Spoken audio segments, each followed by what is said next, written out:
This is Sridhar Kadari, senior journalist, managing editor, we media news. ఇప్పుడు మన హైదరాబాద్ మహానగరంలోని మహావీరుడు హాస్పిటల్లోని డెంటల్ వింగ్లో ఉన్నాము. ఈరోజు ప్రపంచం ఇచ్చిన ప్రముఖ dental surgeon doctor B Chandrakantharao గారిని కలవబోతున్నాము.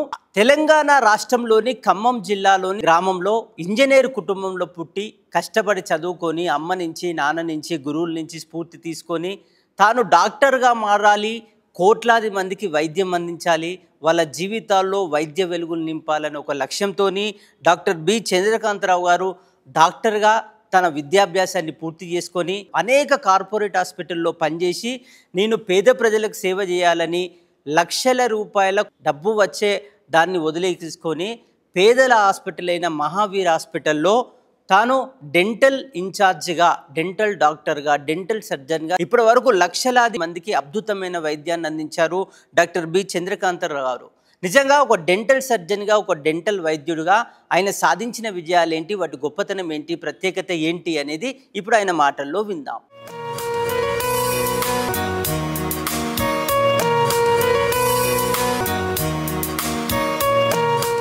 నా పేరు బి చంద్రకాంతరావు. నేను dental surgeon and oral and maxillofacial సర్జన్గా మహావీర్ హాస్పిటల్లో ఉన్నాను. ఇక్కడ chief of dental and maxillofacial యూనిట్గా పనిచేస్తున్నాను. ఇక్కడ 93 నుంచి ఉన్నాను నేను. అంటే ఆల్మోస్ట్ 32 సంవత్సరాలు అయింది మహావీర్ హాస్పిటల్లో. నేను ఖమ్మం జిల్లా లంకపల్లి గ్రామం, సత్తుపల్లి మండలం, అది పెనుపల్లి మండలము, సత్తుపల్లి కాన్స్టిట్యున్సీలో పుట్టాను. అమ్మ పేరు నాగేశ్వరమణి గారు, నాన్నగారి పేరు లక్ష్మీనారాయణ. నాన్నగారు మైనర్ ఇరిగేషన్ డిపార్ట్మెంట్లో ఇంజనీర్గా పనిచేసేవారు. మా నాన్నగారికి చాలా చిన్న వయసులోనే తండ్రి చనిపోవడంతో స్వయం కృషితోటి ఆయన గారు చదువుకొని మమ్మల్ని అందరినీ కూడా మంచి విద్య అందించారు. వారి నుంచి నేర్చుకుంది క్రమశిక్షణ, వృత్తి నిబద్ధత. అలానే మా అమ్మ దగ్గర నేర్చుకుంది ఏంటి అని అంటే కష్టపడే మనస్తత్వం, ఇష్టంగా అన్ని పనులు చేయటం, కుటుంబ వ్యవస్థలో ఏ విధంగా ఎమిడి ఉండాలి అనేది నేర్పించారు. తర్వాత మా నాన్నగారు అమ్మ ఆతిథ్యం ఇవ్వటంలో, ఎవరింటికి వచ్చినా కూడా ఆతిథ్యం ఇవ్వటంలో ముందుండేవారు. వాటన్నిటిలో కూడా మేము భాగస్వామ్యంగా ఉండేవాళ్ళం. అందువల్ల కుటుంబ విలువల గురించి బాగా మాకు నేర్చుకోవడానికి అవకాశం దొరికింది. నేను ప్రైమరీ ఎడ్యుకేషన్ అంటాం కదా, అది వంగాముత్యాలు బంజర్ అని వెంగళరావు గారి గ్రామం, అది పెనుపల్లి, చీఫ్ మినిస్టర్గా ఉన్నారు, అక్కడ చదువుకున్నాను. అలానే నేను 7th and 8th సిద్దిపేటలో కేసీఆర్ చీఫ్ మినిస్టర్గా ఉన్న గ్రామంలో చదువుకున్నాను. అలానే intermediate Nagarjuna Sagar AP residential junior college అంటారు, అక్కడ చదువుకున్నాను. దాని తర్వాత BDS government dental college Hyderabad, అంటే ఉస్మానియా ఆసుపత్రి ప్రాంగణంలోనే ఉంటుంది, అది అక్కడ చేయటం జరిగింది. దాని తర్వాత ఎండిఎస్ రాజా ముత్తయ్య డెంటల్ కాలేజ్ అని చిదంబరం, అన్నామలై యూనివర్సిటీ చిదంబరంలో చదువుకున్నాను. నేను బీడిఎస్ అయిపోయిన తర్వాత 3 years స్కూల్ హెల్త్ ప్రాజెక్ట్ అంటారు, అది బ్రిటిష్ ఓవర్సీస్ డెవలప్మెంట్ అథారిటీ తోటి నీలోఫర్ హాస్పిటల్లో ఒక 60 మంది వైద్యులతో కలిసి స్టేట్ మొత్తం చేయటం జరిగింది. 3 సంవత్సరాలు. అప్పుడే 6 లక్షల మంది విద్యార్థులు నేను డైరెక్ట్గా, అంటే అసలు వైద్యం అంటే తెలియని ప్లేసులకు వెళ్ళి వైద్యం చేయటం జరిగింది మిగతా వైద్యులందరితోటి.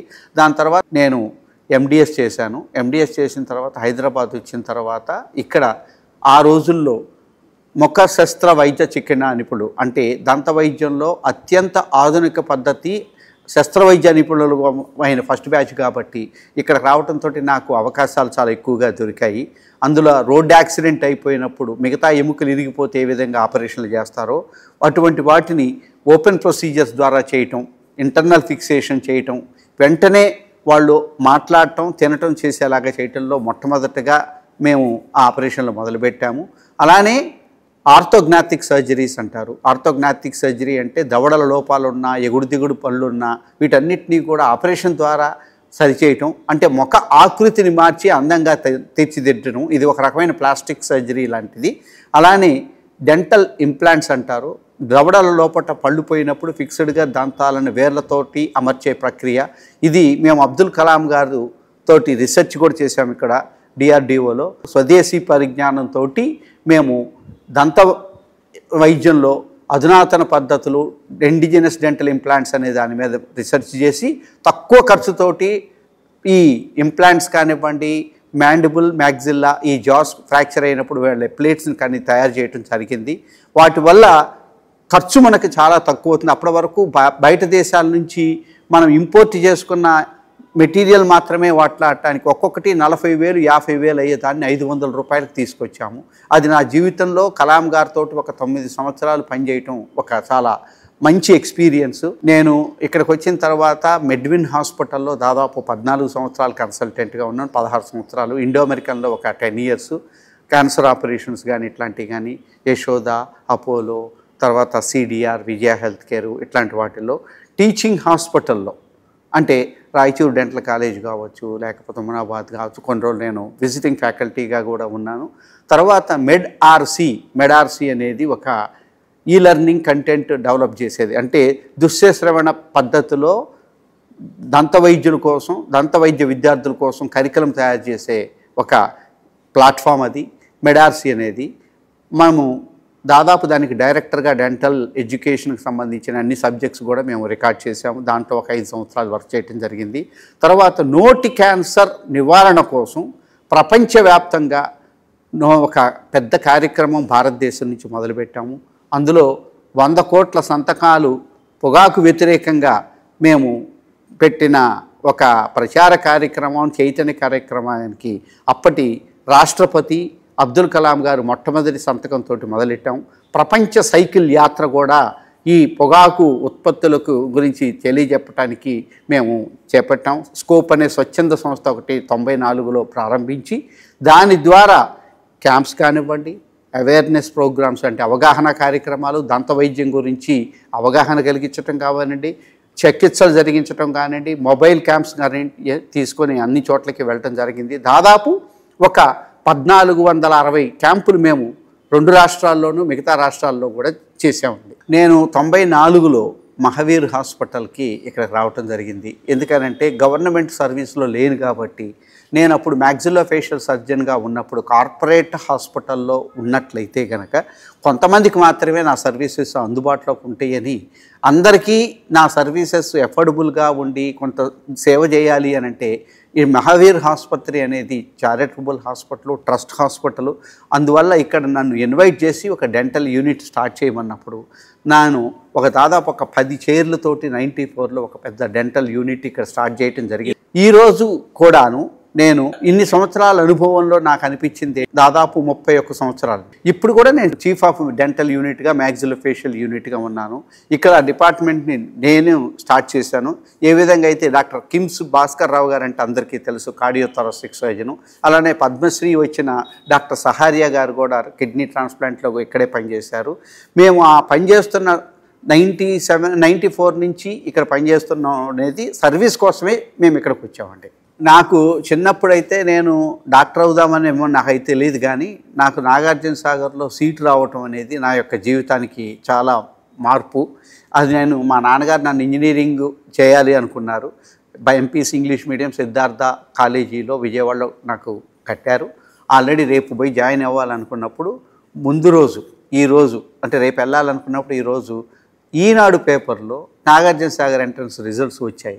ఆ రోజుల్లో మా ఊర్లో బస్ స్టాండ్లో మాత్రమే ఉండేది పేపరు. అక్కడికి వెళ్ళి చూసుకుంటే మా పేరు నంబర్ కనపడింది.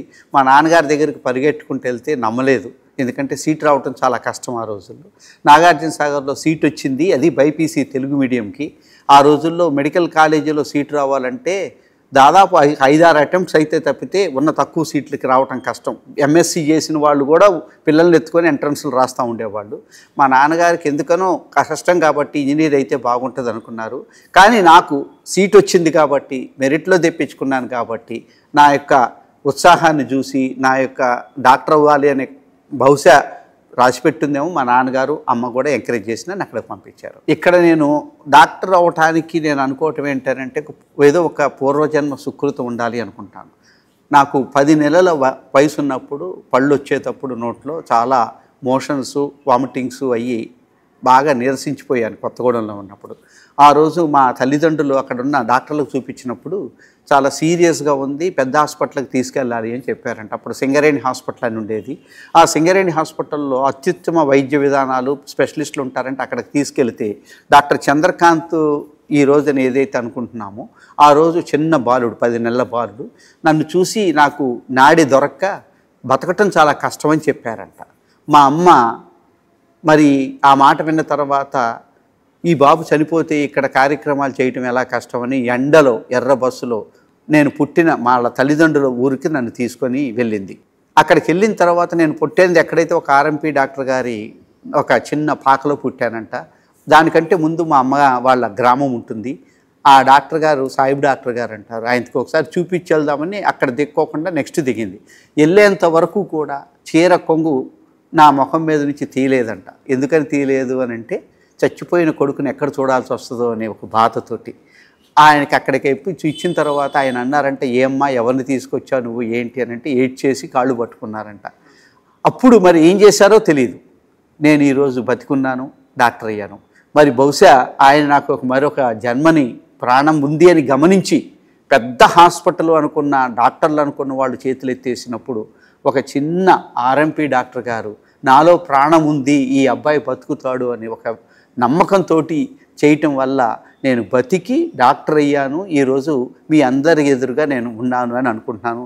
దాంట్లో ముఖ్యంగా మా అమ్మ యొక్క నమ్మకం, అలానే ఆ డాక్టర్ గారు నాలో ప్రాణం ఉందని గుర్తించటం, ఈ రెండు కూడా నేను అనుకోవటం నా యొక్క జీవితానికి పెద్ద ఒక టర్నింగ్ పాయింట్ అయి ఉండొచ్చు. 10 నెలలు అంటే నాకు ఊహ కూడా తెలియదు, మాటలు కూడా రావు. నా భార్యామణి పేరు పద్మజ, నా పాప పేరు పల్లవి, మా బాబు పేరు యువనీత్. మా పాప బీబీఏ చేసింది, డబుల్ MBA చేసింది, ఇక్కడే హైదరాబాద్లో ఉంటుంది. బాబు బయో ఇన్ఫర్మేటిక్స్ చేసి బాబు కూడా ఇక్కడే ఉంటున్నారు.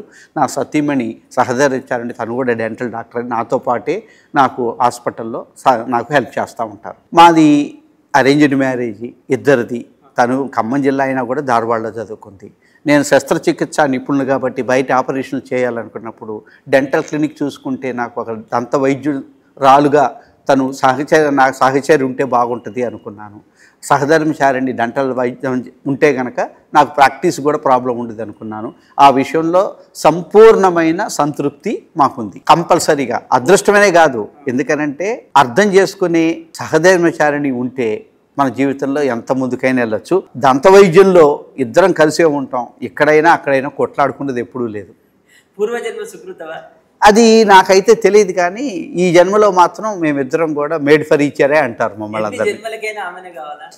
కంపల్సరీగా, ఎందుకంటే మళ్ళీ ఒక జన్మలో మళ్ళీ కొత్త వాళ్ళతోటి కొత్త ఎక్స్పీరియన్స్లు ఎందుకండి, ఉన్నవాటితోటే మనకు చక్కగా ఉంటుంది. ఎందుకంటే జీవితం ప్లెజెంట్గా J1 నుంచి మొదలెట్టచ్చు. మేము ఫస్ట్ ఒక డబుల్ బెడ్రూమ్ ఇంట్లో ఉండేవాళ్ళం. మా ఇంట్లో 17 మంది ఉండేవాళ్ళం. ఒకటే బాత్రూమ్ ఉండేది. మాకు అసలు బాత్రూమ్కి వెళ్ళాలంటే కూడా క్యూ లాగా ఉండేది. అటువంటి ప్లేస్లో ఉన్నా కూడా ఎప్పుడూ తను అసంతృప్తి కానీ సహకరించకపోవటం కానీ లేదు. అలానే క్లినిక్లో కూడా అందరూ కూడా అభిమానంగా చూస్తారు. మాది ఒక కుటుంబంలో ఉన్న ప్రాక్టీస్ లాగానే ఉంటుంది, కానీ దీంట్లో ఎవరికి కూడా వచ్చిన పేషెంట్ అందరూ కూడా తన కుటుంబ సభ్యులతో మాట్లాడుతున్నట్టు వైద్యం చేయించుకుంటున్నట్లుగా ఫీల్ అవుతారు. అది చాలా ముఖ్యం. ఎందుకంటే నమ్మకం, ట్రస్ట్ అంటాము. తర్వాత పేషెంట్స్ యొక్క పేషెంట్ సెంట్రిక్ అని అంటే వాళ్ళు ఎందుకోసం వచ్చారో దానికి మనం గమనించినట్లయితే పూర్తిగా మనం న్యాయం చేయగలుగుతాం. నా భార్య డాక్టర్ పద్మజ ముఖ్యంగా ఒకటేంటంటే మా పిల్లల్ని చూసుకోవటంలో కానీ, మా తల్లిదండ్రులను గౌరవించడంలో కానీ, వాళ్ళ తల్లిదండ్రులకు ఒక్కతే కూతురు, వాళ్ళు నా దగ్గరే ఉన్నారు చనిపోయేంత వరకు. దాదాపు ఒక 30 సంవత్సరాల వరకు కూడా నా ఇంట్లోనే ఉండేవారు. అందుకని తనకి వాళ్ళ తల్లిదండ్రుల ఇంటికి పోవాల్సిన అవసరం ఏర్పడలేదు. అందువల్ల మాకు 2 వైపుల నుంచి సహకారం లభించింది అనుకోవచ్చు. నేను విజయాలన్నీ కూడా నేను డాక్టర్ వృత్తికే ఎక్కువగా చేస్తానండి. రెండోది భగవద్దేచ్ఛ అంటాను. ఎందుకనంటే ఈ విధంగా మనం ఈరోజు ఉన్నాము అని అంటే ఏదో ఒక శక్తి మన నడిపిస్తుంది. ఆ శక్తే లేకపోతే కనుక మనం ఇలా ఉండము. కాబట్టి మనలో అటువంటి అహంకారం కానీ ఎగువ కానీ ఉండకూడదు. మనం చేసేదంతా కూడా భగవద్దేచ్ఛతోటే జరుగుతుంది. నేను వైద్యం చేశాను అంటే పుస్తకాల్లో చదివి నేర్చుకున్నాను అనేది అనుకోవద్దు. ఎందుకంటే ఒక్కొక్కసారి పుస్తకాలు లేని ఛాలెంజెస్ కూడా వస్తాయి. అటువంటివి కూడా మనం చేస్తూ ఉంటాం. కాబట్టి ఆ టైంలో మనకి బేసిక్గా ఇన్స్టింక్ట్ ఒకటి ఉంటుంది. ఆ ఇన్స్టింక్ట్ ఏంటి అనేది ప్రతి ఒక్కళ్ళకి వాళ్ళ అనుభవంలో ఉంటుంది. అంటే సడన్గా మనకి రోడ్డు మీద వెళ్తున్నప్పుడు యాక్సిడెంట్ అయితే మనం ఏం చేస్తామని అంటే టక్కున మనం కాపాడుకోవడానికి రిఫ్లెక్సెస్ ఎలా ఉంటాయో అదేవిధంగా పేషెంట్కి మంచిగా చేయాలి అనుకున్నప్పుడు ఏదో ఒక శక్తి మనలో ప్రవేశించి చేపిస్తుంది. మనం నేర్చుకున్న దాంతో పాటు అటువంటి శక్తి కూడా మనకి నడిపిస్తుందని నేను నమ్ముతాను. నేను 90 నుంచి డెంటల్ ప్రాక్టీస్లో ఉన్నాను. బట్ 92 నుంచి ఇక్కడ ఉన్నాను. 1985 నుంచి దంత వైద్యంలో హౌస్ సర్జన్గా ఉన్నప్పుడు, జూనియర్ డాక్టర్స్ అసోసియేషన్ ప్రెసిడెంట్గా ఉన్నప్పుడు, స్కూల్ హెల్త్ ప్రాజెక్ట్లో పనిచేసినప్పుడు ఒక 6 లక్షల మంది స్కూల్ హెల్త్ విద్యార్థులకి ఒక టీం ద్వారా మేము పనిచేసాము. అది WHO ప్రాజెక్టు నీలోఫర్ హాస్పిటల్ ద్వారా. తర్వాత 87 to 90 నేను MDS మ్యాక్సిలోఫేషియల్ సర్జరీ చేశాను. మా బ్యాచ్ భారతదేశంలోనే మొట్టమొదటిసారిగా 3 years మ్యాక్సిలోఫేషియల్ సర్జరీ. అది ఏంటి అని అంటే నోటికి సంబంధించిన, దవడలకు సంబంధించిన శస్త్రచికిత్స వైద్య నిపుణులు అంటారు. అంటే దీంట్లో గ్రహణమురి లాంటి ఆపరేషన్స్ కానీ, నోటి క్యాన్సర్ ఆపరేషన్లు కానీ, దవడలుకి ఇరిగిపోయినప్పుడు యాక్సిడెంట్స్లో వాటికి ఆపరేషన్ చేయటం కానీ, నోరు తెరుచుకోకపోవటం లాంటి దవడల జాయింట్స్, టెంపరోమాండిబులర్ జాయింట్ అంటారు, వాటికి కానీ, డెంటల్ ఇంప్లాంట్స్ అంటారు ఫిక్స్డ్గా పళ్ళు పెట్టే వాటిల్లో కానీ, తర్వాత ఆర్థోగ్నాటిక్ సర్జరీ అంటే ఎత్తుపళ్ళు, చిగుళ్ళు, దవడల లోపాలని ఒక రోజులైన సరిచేసే ప్రక్రియ, దాన్ని ఇటువంటి వాటిల్లో నా స్పెషాలిటీ. అందువల్ల డెంటల్ ప్రొఫెషన్ నుంచి మ్యాక్సిలోఫేషియల్ సర్జరీకి ట్రాన్స్ఫార్మ్ అయ్యాను నేను. అంటే ఆ మార్పు రావటం అనేది నాకు 87 నుంచి 90లో జరిగింది.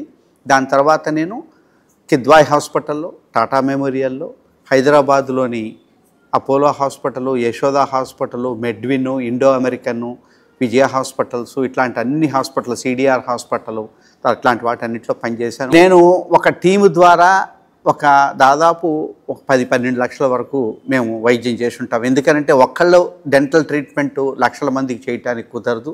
నా దగ్గర దాదాపు 28 మంది డెంటల్ డాక్టర్స్ పనిచేస్తారు. ఇప్పటికి కూడా 1200 మందికి నేను ట్రైనింగ్ ఇచ్చాను గత 40 సంవత్సరాల్లో. అలానే ఇక్కడ పనిచేసిన దంత వైద్యులు అందరూ కూడా ప్రపంచవ్యాప్తంగా కూడా మంచిగా సెటిల్ అయ్యారు. BDS చేశారు, MDS చేశారు. ప్రపంచంలో అమెరికాలోనే 136 మంది ఉన్నారు. ఇక్కడ పనిచేసిన డాక్టర్స్ చాలామంది professors, principals, dental council of India members అయ్యారు. వాళ్ళకి మహావీర్ హాస్పిటల్లో ఒక టీం వర్క్ అనేది నేర్పడం జరిగింది.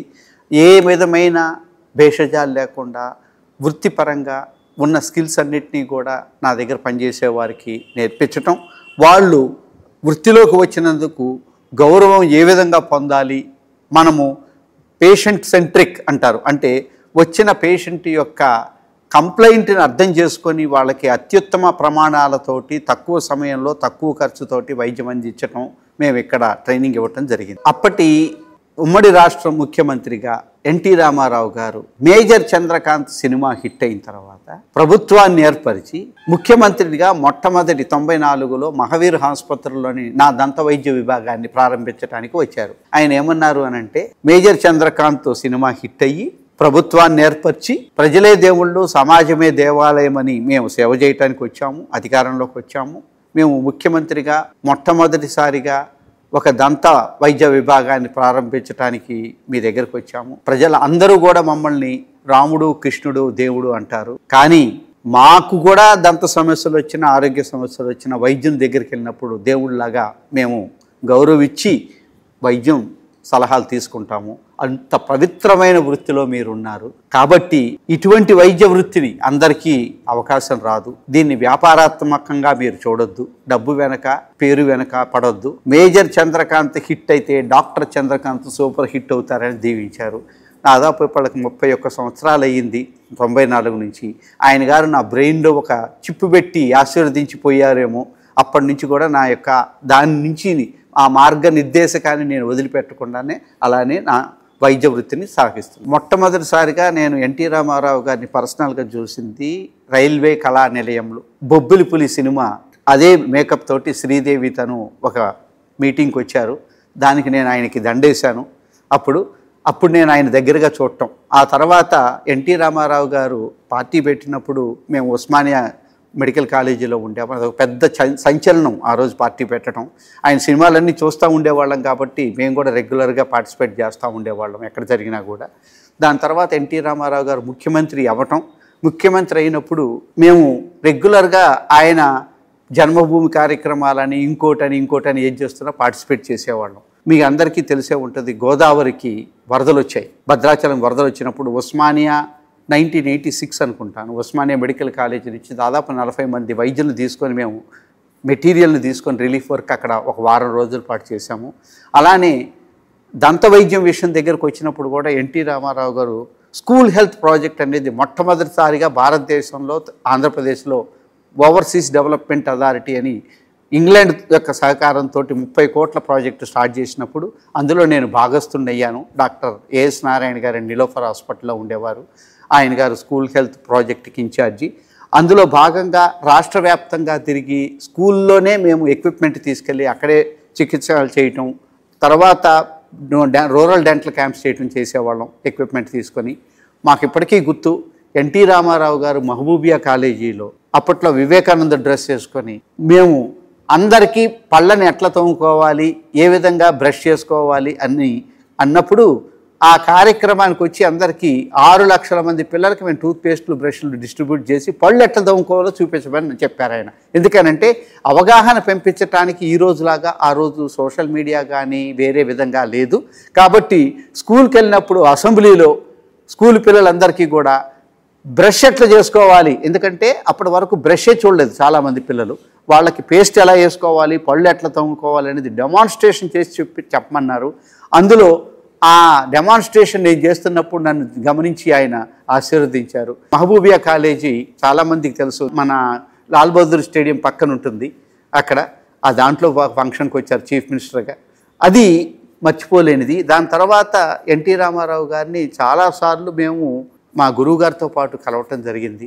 ఆయన గారు ప్రజలకు సేవ చేయాలనుకున్నా ఇట్లాంటి వాటి అనుకుంట్లో కూడా ఒక మ్యాగ్నెటిక్ పవర్ ఉండేది. ఆయన ఏదైనా చెబితే వెంటనే మనం సైనికుల్లాగా వెళ్ళాలి అనిపించేది.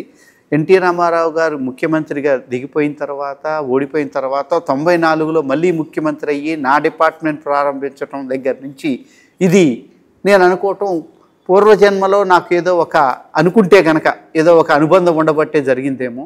కానీ అటువంటి ముఖ్యమంత్రి, అటువంటి నాయకుడు, అటువంటి మహానాయకుడు అంటాను నేను, ఆయన గారు ఆశీర్వదించి ప్రారంభించిన డిపార్ట్మెంట్ని నేను కంటిన్యూ చేయటం నా అదృష్టం. నేను నోటి క్యాన్సర్ ఆపరేషన్లు చేస్తున్నప్పుడు ఈ ఫ్రాక్చర్స్, దవడ ఫ్రాక్చర్స్ ప్లేట్లు, టైటానియం ప్లేట్స్ కావాలి అనుకున్నప్పుడు, డెంటల్ ఇంప్లాంట్స్ భారతదేశంలో దొరకనప్పుడు బయట దేశాల నుంచి ఇంపోర్ట్ చేసుకోవాలంటే ట్యాక్స్ చాలా కాస్ట్లీగా ఉండేది.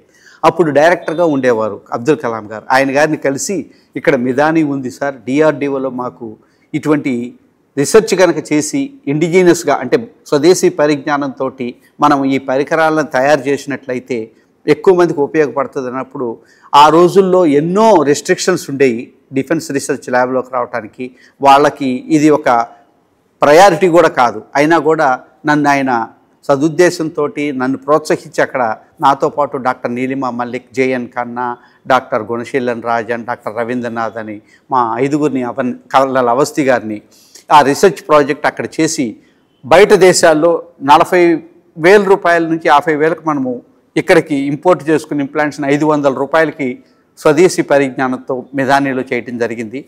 అక్కడ నాన్ ఫెర్రస్ టెక్నాలజీ డెవలప్మెంట్ కార్పొరేషన్లో మేము వీటిని చేయటం జరిగింది. ప్లేట్స్ అయితే 20,000, 30,000 ఉండే ప్లేట్ని మేము 200 రూపాయలకే తయారు చేసాము. అంటే చూడండి, ఆ రోజు వైద్య చికిత్సలో ట్రైనింగు లేదు, పరికరాలు అందుబాటులో లేవు. ఈ రెండింటినీ కూడా ఆయన గారు 95, 96 ఆ టైంలో మాకు చెప్పి మొట్టమొదటి సింపోజియం భారతదేశంలో, symposium for indigenous development of titanium implants in maxillofacial reason అనే ఒక సింపోజియం నేను ఆర్గనైజింగ్ సెక్రటరీగా హైదరాబాద్లో ఆర్గనైజ్ చేయడం జరిగింది. దేశవ్యాప్తంగా ఉన్న మ్యాక్సిలోఫేషియల్ సర్జన్స్ని, ప్లాస్టిక్ సర్జన్స్ని దానికి ఇన్వైట్ చేసాము. దాదాపు ఒక 250 మంది వచ్చారు. మార్నింగ్ 9 గంటల నుంచి సాయంత్రం 6 గంటల వరకు కూడా కలాం గారు మాతోటే ఆ రోజున ఉన్నారు. ఆయన డైరెక్టర్ డిఆర్డిఓగా ఉన్నారు. ప్రతి విషయం కూడా ఆయన తెలుసుకున్నారు. కానీ ఆ తర్వాత ఆయన ప్రెసిడెంట్ అవుతారని మనకు తెలియదు. అప్పుడే నాలో ఒక బీజం కూడా ఆయన వేశారు.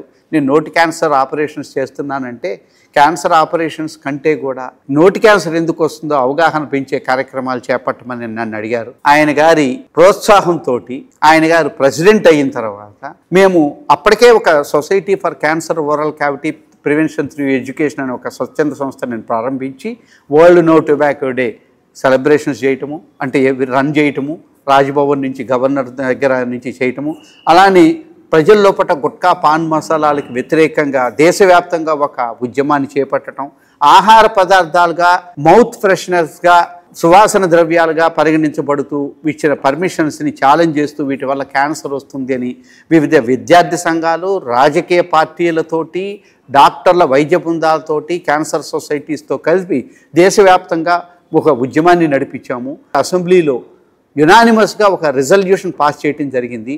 పొగాకు ఉత్పత్తులు ఆరోగ్యానికి హానికరమని, అలానే గుట్కా, పాన్ మసాలాలు ఆహార పదార్థాలు కాబట్టి వీళ్ళని నిషేధించాలని, ఉత్పత్తిని, అమ్మకాన్ని నిషేధించి నోటి క్యాన్సర్ రాకుండా తగ్గించాలి అని చెప్పేసి అప్పటి ముఖ్యమంత్రి చంద్రబాబు నాయుడు గారి ఆధ్వర్యంలో యనమల రామకృష్ణుడు గారు స్పీకర్గా ఉన్నారు. ఇక్కడ యునానిమస్గా పార్టీలకు అతీతంగా రిజల్యూషన్ పాస్ చేయటం, ఈ రిజల్యూషన్ ఈ విధంగా పాస్ అయిన తర్వాత మిగతా 9 రాష్ట్రాల్లో పాస్ చేయటం, అలానే హైకోర్టులో, సుప్రీంకోర్టులో, హ్యూమన్ రైట్స్ కమిషన్లో స్కోప్ స్వచ్ఛంద సంస్థ ఒక PIL వేయటం జరిగింది పొగాకు ఉత్పత్తులకు వ్యతిరేకంగా. దాంట్లో భాగంగానే సురవరం సుధాకర్ రెడ్డి గారు, అప్పటి జాతీయ కార్యదర్శి CPI, మేమిద్దరం కలిసి పార్లమెంటు సభ్యులందరికీ 594 మందికి అందరికీ కూడా మేము లెటర్లు రాశాము. దీని గురించి పార్లమెంట్లో చర్చించి నష్టాల గురించి ప్రజలకి తెలియజేయటం కోసం ఒక నిర్ణయం తీసుకోమని. దాంట్లో భాగంగానే తర్వాత మనకి ఈ పిక్చోరియల్ వార్నింగ్స్ అంటారు కదా, పుర్రె గుర్తులు వేయటం కానీ, పొగాకు ఉత్పత్తుల మీద మ్యాండేటరీ న్యూస్ రీల్స్, సినిమా హాల్స్లో సినిమా కంటే ముందు ఈ నగరానికి ఏమైంది, ముఖేష్ అనే మీరు అడ్వర్టైజ్మెంట్స్ చూస్తూ ఉండుంటారు, వాటిని మ్యాండేటరీ చేయటం అనేది కూడా జరిగింది. కలాం గారు మేము 100 కోట్ల సంతకాల్ని మొదలుపెట్టినప్పుడు మొట్టమొదటి సంతకాన్ని ఆయన చేసి మమ్మల్ని ఆశీర్వదించారు. అది కూడా హైదరాబాద్ నుంచే జరిగింది. అలానే మన్మోహన్ సింగ్ గారు ప్రైమ్ మినిస్టర్గా ఉన్నప్పుడు UPA గవర్నమెంట్లో ఈ పిక్చోరియల్ వార్నింగ్స్ గురించి కూడా క్యాబినెట్ డెసిషన్ తీసుకొని దేశవ్యాప్తంగా అమలు చేశారు. వరల్డ్ హెల్త్ ఆర్గనైజేషన్లో సుష్మా స్వరాజ్ గారు హెల్త్ మినిస్టర్గా ఉన్నప్పుడు వాజ్పేయి ప్రభుత్వంలో నేను కూడా జెనీవా వెళ్ళి వరల్డ్ హెల్త్ అసెంబ్లీలో భారతదేశం తరపున federation convention for tobacco control అనే ఒక ట్రీటీ మీద సంతకం పెట్టించి భారతదేశం ప్రపంచ దేశాల్లో సౌత్ ఈస్ట్ ఏషియాలో లీడర్షిప్ రోల్ తీసుకుంటామని ఒక నిర్ణయం తీసుకునేలా చేశాము. దానిలో భాగంగానే ఈరోజు పొగాకు ఉత్పత్తుల మీద దేశవ్యాప్తంగా ఒక అవేర్నెస్ కార్యక్రమం మొదలైంది. సన్మానించారు కూడా హైదరాబాద్లో థియేటర్స్ వాళ్ళందరూ. మామూలుగా థియేటర్స్ వాళ్ళు మెయింటెనెన్స్కి చాలా ఖర్చు అవుతుందంట, ఇది వచ్చిన తర్వాత మా ఖర్చు తగ్గింది అండి అని మమ్మల్ని ఈ నిర్ణయాన్ని చాలా ప్రోత్సహించారు. అంటే అంతకుముందు వాళ్ళు సినిమా హాల్స్లో నో టొబాకో అని, నో స్మోకింగ్ అని స్లైడ్స్ వేసేవారు. దాంట్లో ఇప్పుడు మనం ఏదైతే స్లైడ్స్ ఉన్నాయో, ఈ క్యాన్సర్ బొమ్మలు ఏవైతే ఉన్నాయో, మేము హైదరాబాద్లో, తెలంగాణ రాష్ట్రం, ఆంధ్ర రాష్ట్రంలో ఉన్న చాలా థియేటర్స్కి మేము స్లైడ్స్ తయారు చేసి ఇచ్చాము. నో స్మోకింగ్ బదులు ఈ క్యాన్సర్ బొమ్మలు పెట్టి ఒక స్లైడ్స్ ఇచ్చినప్పుడు ₹1 ఖర్చు లేకుండా వాళ్ళందరూ వేశారు. దాంట్లో అందువల్ల నాకు అనిపించింది ఏంటి అని అంటే, మన సంకల్పం గట్టిగా మంచిగా ఉన్నప్పుడు ఏదో ఒక విధంగా దానికి ఫలితం ఉంటుంది. ఈరోజు సినిమా హాల్కి వెళ్ళినప్పుడు ఎవరో కూడా చూసినప్పుడు ఓహో క్యాన్సర్ వస్తుంది, ఊపిరితిత్తులు హార్ట్ అటాక్ వస్తుంది, పొగాకు ఉత్పత్తులు అని ఒక అక్కడే కాదు ఇంట్లో కూర్చున్న టీవీలో కూడా వస్తున్నాయి అవి. కాబట్టి మీకు చూసినట్లయితే పొగాకు ఉత్పత్తుల యొక్క వ్యాపార ప్రకటనలు కానీ, క్రికెట్ మ్యాచ్లు కానీ, చార్మినార్ విల్స్ ట్రోఫీలు కానీ ఇటువంటివి ఇప్పుడు లేవు, బెన్సన్ అండ్ హెడ్జెస్. ఎందుకనంటే పొగాకు ఉత్పత్తుల మీద ప్రపంచవ్యాప్తంగా ఒక అవేర్నెస్ వచ్చింది. అందులో భాగంగా భారతదేశం కూడా దాన్ని అందిపుచ్చుకొని నివారించదగిన జబ్బులు చాలా వరకు మనం తగ్గించవచ్చు పొగాకు ఉత్పత్తులతోటి. ఒకటి, వెంట్రుక నుంచి కాలుగోరు వరకు, అల్సర్ నుంచి క్యాన్సర్ వరకు, గుండెపోటు వరకు, శరీరంలో ఏ భాగాన్ని వదిలిపెట్టకుండా మనిషిని, తాగుతున్న మనిషినే కాల్చేసేది, తింటున్న గుట్కా, పాన్ మసాలాలు, జరదాలు తింటున్న వాడిని తినేసే ఒక పదార్థాన్ని మీద అవగాహన పెంచాల్సిన అవసరం ఉంది. ఇటువంటి దేశంలో, భారతదేశంలో అవగాహనే ముఖ్యం, కానీ నిషేధించాలంటే చాలా కష్టం. 24 మార్చి 2000 సంవత్సరంలో వరల్డ్ ట్యూబర్క్లోసిస్ డే సందర్భంగా మొట్టమొదటిసారి దాదాపు ఒక 30 సంవత్సరాల తర్వాత అనుకుంటా అమెరికా అధ్యక్షుడు భారతదేశానికి రావటం. అది వచ్చినప్పుడు ఢిల్లీలో దిగిన తర్వాత డైరెక్ట్గా హైదరాబాద్కి రావటం. హైదరాబాద్ వస్తున్నప్పుడు ఆ రోజు ఆయన గారు హైటెక్ సిటీ దగ్గరికి వెళ్ళటం ఒక ప్రోగ్రాము. రెండోది వరల్డ్ ట్యూబర్క్లోసిస్ డే కాబట్టి అప్పటికి క్షయవ్యాధి అనేది 24 మార్చి 2000 సంవత్సరంలో వరల్డ్ ట్యూబర్క్లోసిస్ డే సందర్భంగా మొట్టమొదటిసారి దాదాపు ఒక 30 సంవత్సరాల తర్వాత అనుకుంటా అమెరికా అధ్యక్షుడు భారతదేశానికి రావటం. అది వచ్చినప్పుడు ఢిల్లీలో దిగిన తర్వాత డైరెక్ట్గా హైదరాబాద్కి రావటం. హైదరాబాద్ వస్తున్నప్పుడు ఆ రోజు ఆయన గారు హైటెక్ సిటీ దగ్గరికి వెళ్ళటం ఒక ప్రోగ్రాము. రెండోది వరల్డ్ ట్యూబర్క్లోసిస్ డే కాబట్టి అప్పటికి క్షయవ్యాధి అనేది భారతదేశంలో చాలా ఉధృతంగా ఉంది. మహావీర్ హాస్పిటల్లో డాట్స్ అనే ఒక ప్రోగ్రాము, అంటే ఒక 6 నుంచి 9 నెలల వరకు వైద్యం తీసుకున్న తర్వాత టీబీ పేషెంట్ క్యూర్ అయ్యాడు అని చెప్పడం కోసం వచ్చారు. అంటే ఆ పేషెంట్కి ఇక ట్యూబ్యూ క్యూర్ అయిపోయింది అని డిక్లేర్ చేయడానికి వచ్చారు. మహావీర్ మోడల్ అనేది ఆ రోజు ప్రపంచవ్యాప్తంగా వరల్డ్ హెల్త్ ఆర్గనైజేషన్ వారు ఇంప్లిమెంట్ చేస్తున్నారు. ఏంటి అని అంటే ఒక టీబీ పేషెంట్ ప్రతిసారి కూడా ఉచితంగా మందులు ఒకే హాస్పిటల్కి వెళ్ళి తీసుకోవాలంటే సెంటర్స్కి చాలా కష్టం అవుతుంది. మహావీర్ మోడల్లో ఒక 200 స్లమ్స్లో అక్కడున్న డాక్టర్ల ద్వారానే వారం వారం మందులు మేము అక్కడికి సప్లై చేసి ఇవ్వటం జరిగేది. అప్పుడు డాక్టర్ కేజీఆర్ మూర్తి గారు అని ఉన్నారు. ఆయన గారు నేను ఇద్దరం కలిసి బిల్ క్లింటన్ వస్తున్నప్పుడు మహావీర్ హాస్పిటల్కి వస్తే బాగుంటుంది, ట్రస్ట్ హాస్పిటల్ అని చెప్పి దానికి ఆ రోజున ఆ కార్యక్రమానికి ఒక ఇన్ఛార్జ్ ఉంటారు క్యాబినెట్ కమిటీకి, యనమల రామకృష్ణుడు గారు ఉంటే ఆయన గారి దగ్గరికి వెళ్ళినప్పుడు దీన్ని ఇంక్లూడ్ చేశారు. ఆ తర్వాత అమెరికన్ ఎంబసీ వాళ్ళు, వాళ్ళ సీక్రెట్ సర్వీస్ వాళ్ళు మహావీర్లో జరుగుతున్న సర్వీస్ యాక్టివిటీ గురించి, తక్కువ ఖర్చుతో జరుగుతున్న వైద్య చికిత్స గురించి తెలుసుకొని మహావీర్ని సెలెక్ట్ చేయడం జరిగింది. ఇక్కడికి వచ్చిన తర్వాత మహావీర్ హాస్పిటల్లో ఆయన గారు ఒక 1.5 గంటల పాటు ఉన్నారు. ఆ రోజు తనతో పాటు తన కూతుర్ని కూడా తీసుకొచ్చారు. ఏది బిల్ క్లింటన్ గారు ఇక్కడ ఒక 20 నిమిషాల పాటు ఆయన అయిపోయిన తర్వాత కొంచెం రిఫ్రెష్ అయ్యి హైటెక్ సిటీకి వెళ్ళాలి. మాకు అప్పుడు ఎంత ఇదంటే ఒకే ఏసీ ఉన్న ఒకే రూమ్ ఉండేది డాక్టర్స్కి, అది కూడా సూపరింటెండెంట్ రూము. బిల్ క్లింటన్ గారు అక్కడికి వెళ్ళి రెస్ట్ తీసుకోవటం లేదు కానీ రిఫ్రెష్ అయ్యి అక్కడి నుంచి బయలుదేరాలి. ఆ రోజు చంద్రబాబు నాయుడు గారు ఆయన ఏ విధంగా కలవాలనుకుంటున్నప్పుడు నాకు తెలిసింది ఏంటంటే అది ఇంకా రిఫ్రెష్ అవుతారని తెలిసినప్పుడు అక్కడికి వెళ్తే మీరు కూడా కలవచ్చు అని చెప్పడం నేను ఆయన గారికి జరిగింది. రాత్రి 2:30కి నెక్స్ట్ డే ప్రోగ్రాం ఉన్నప్పుడు ఆ విధంగా వాళ్ళు కలిశారు. ఆ రోజున ఏసీ పని చేయకపోతే ఒక దెబ్బ కూడా కొట్టారు బిల్ క్లింటన్ గారు. అది చాలా పెద్ద న్యూస్ వచ్చింది. కొడితే కూడా మీ దగ్గర ఫ్యాన్లు తిరుగుతాయా అన్నారు. అంటే మనకు చిన్నప్పుడు తెలుసు మనం దెబ్బ కొడితే ఫ్యాన్ తిరుగుద్ది అని. ఆ విధంగా స్విచ్ లూజ్గా ఉండటం ఏదో జరిగింది.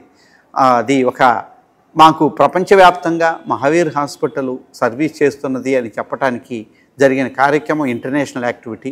ఇవాటికి కూడా చూసుకున్నట్లయితే ప్రపంచ ఆరోగ్య సంస్థ నుంచి ఇండియాలో జరుగుతున్న కార్యక్రమం మహావీర్ మోడల్ ప్రపంచవ్యాప్తంగా అమలవటం, అందులో నేను భాగస్వామిని అవ్వటం, నా ఉడతా భక్తి అంటారు కదా, ఓ చిన్న నా సహాయంతో అటువంటి పెద్ద లీడర్ని, ఒక పెద్ద కార్యక్రమాన్ని మహావీర్ హాస్పిటల్ ఆర్గనైజ్ చేయటం అనేది నేను ఇప్పటికీ జీవితంలో మర్చిపోలేను. మహావీర్ హాస్పిటల్ అనేది 1975లో జలగ వెంగళరావు గారు ట్రస్ట్ హాస్పిటల్కి రూపాయికి ఎకరం చొప్పున లీజ్కి ఇచ్చారు. అప్పట్లో సెంట్ తెరీసా ఇట్లాంటి దుర్గాబాయి దేశ్ముఖ్ లాగానే మహావీర్ హాస్పిటల్ వాళ్ళకి ఇచ్చి సర్వీస్ యాక్టివిటీ చేయమన్నారు. వెంగళరావు గారు ఊర్లోనే నేను చదువుకున్నాను కాబట్టి, మా నాన్నగారిని చదివించింది కాబట్టి వెంగళరావు గారు కాబట్టి, ఆయన గారికి నేను వైద్యం ఇక్కడ మహావీర్లో చేస్తున్నాను కాబట్టి ఆయన గారి ప్రోత్సాహం కూడా నాకు ఉండింది. జలగ వెంగళరావు గారు చీఫ్ మినిస్టర్గా ఉన్నప్పుడు మేము ఆయన గారితో కలిసి భోజనం చేసేవాళ్ళం. కానీ తర్వాత నేను దంతవైద్యుడు అయిన తర్వాత ఆయన కలవలేదు. ఒకరోజు కలిసినప్పుడు నాకు ఆయన పాపం ఆయన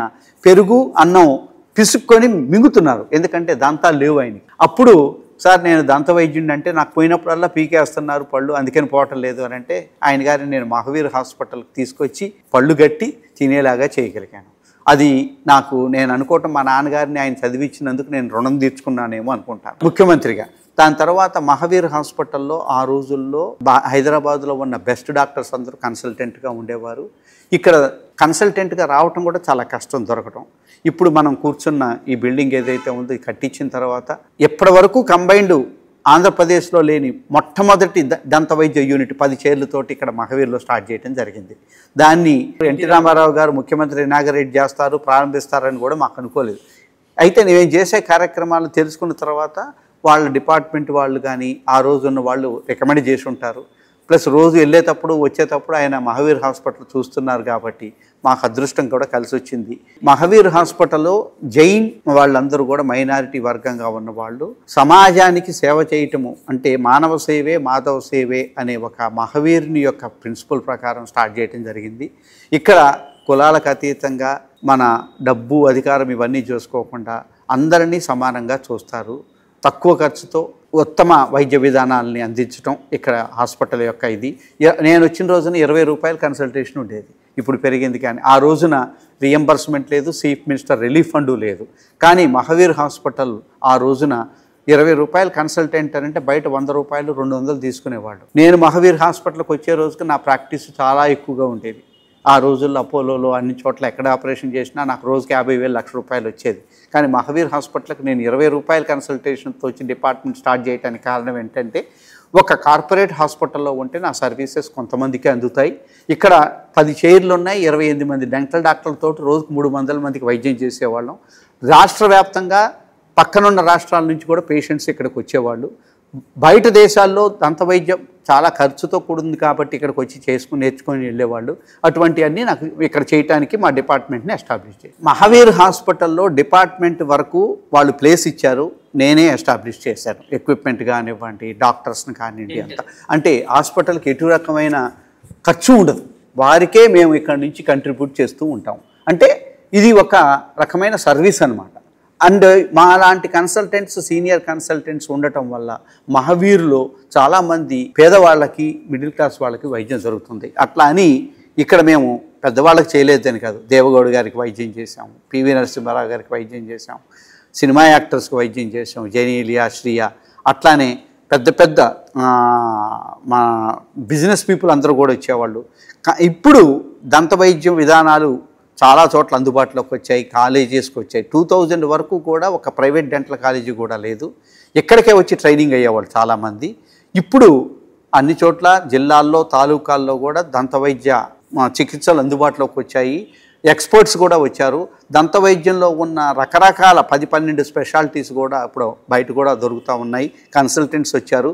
బట్ ఈరోజు కూడా మనం ఇంత పాపులేషన్కి దంత వైద్యంలో పుట్టినప్పటి నుంచి చనిపోయిన వరకు ఎక్కువ మంది బాధపడేది దంత వ్యాధులతోటి. మరి వాళ్ళు ఎక్కువసారి దంత వైద్యుల దగ్గరికి వెళ్ళాలి అంటే అన్ని చోట్ల ఉండాలి. అటువంటివి నొప్పి లేకుండా ధైర్యం కలిగించి తక్కువ ఖర్చుతోటి తక్కువ సమయంలో వైద్యం చేయటం చాలా అవసరం.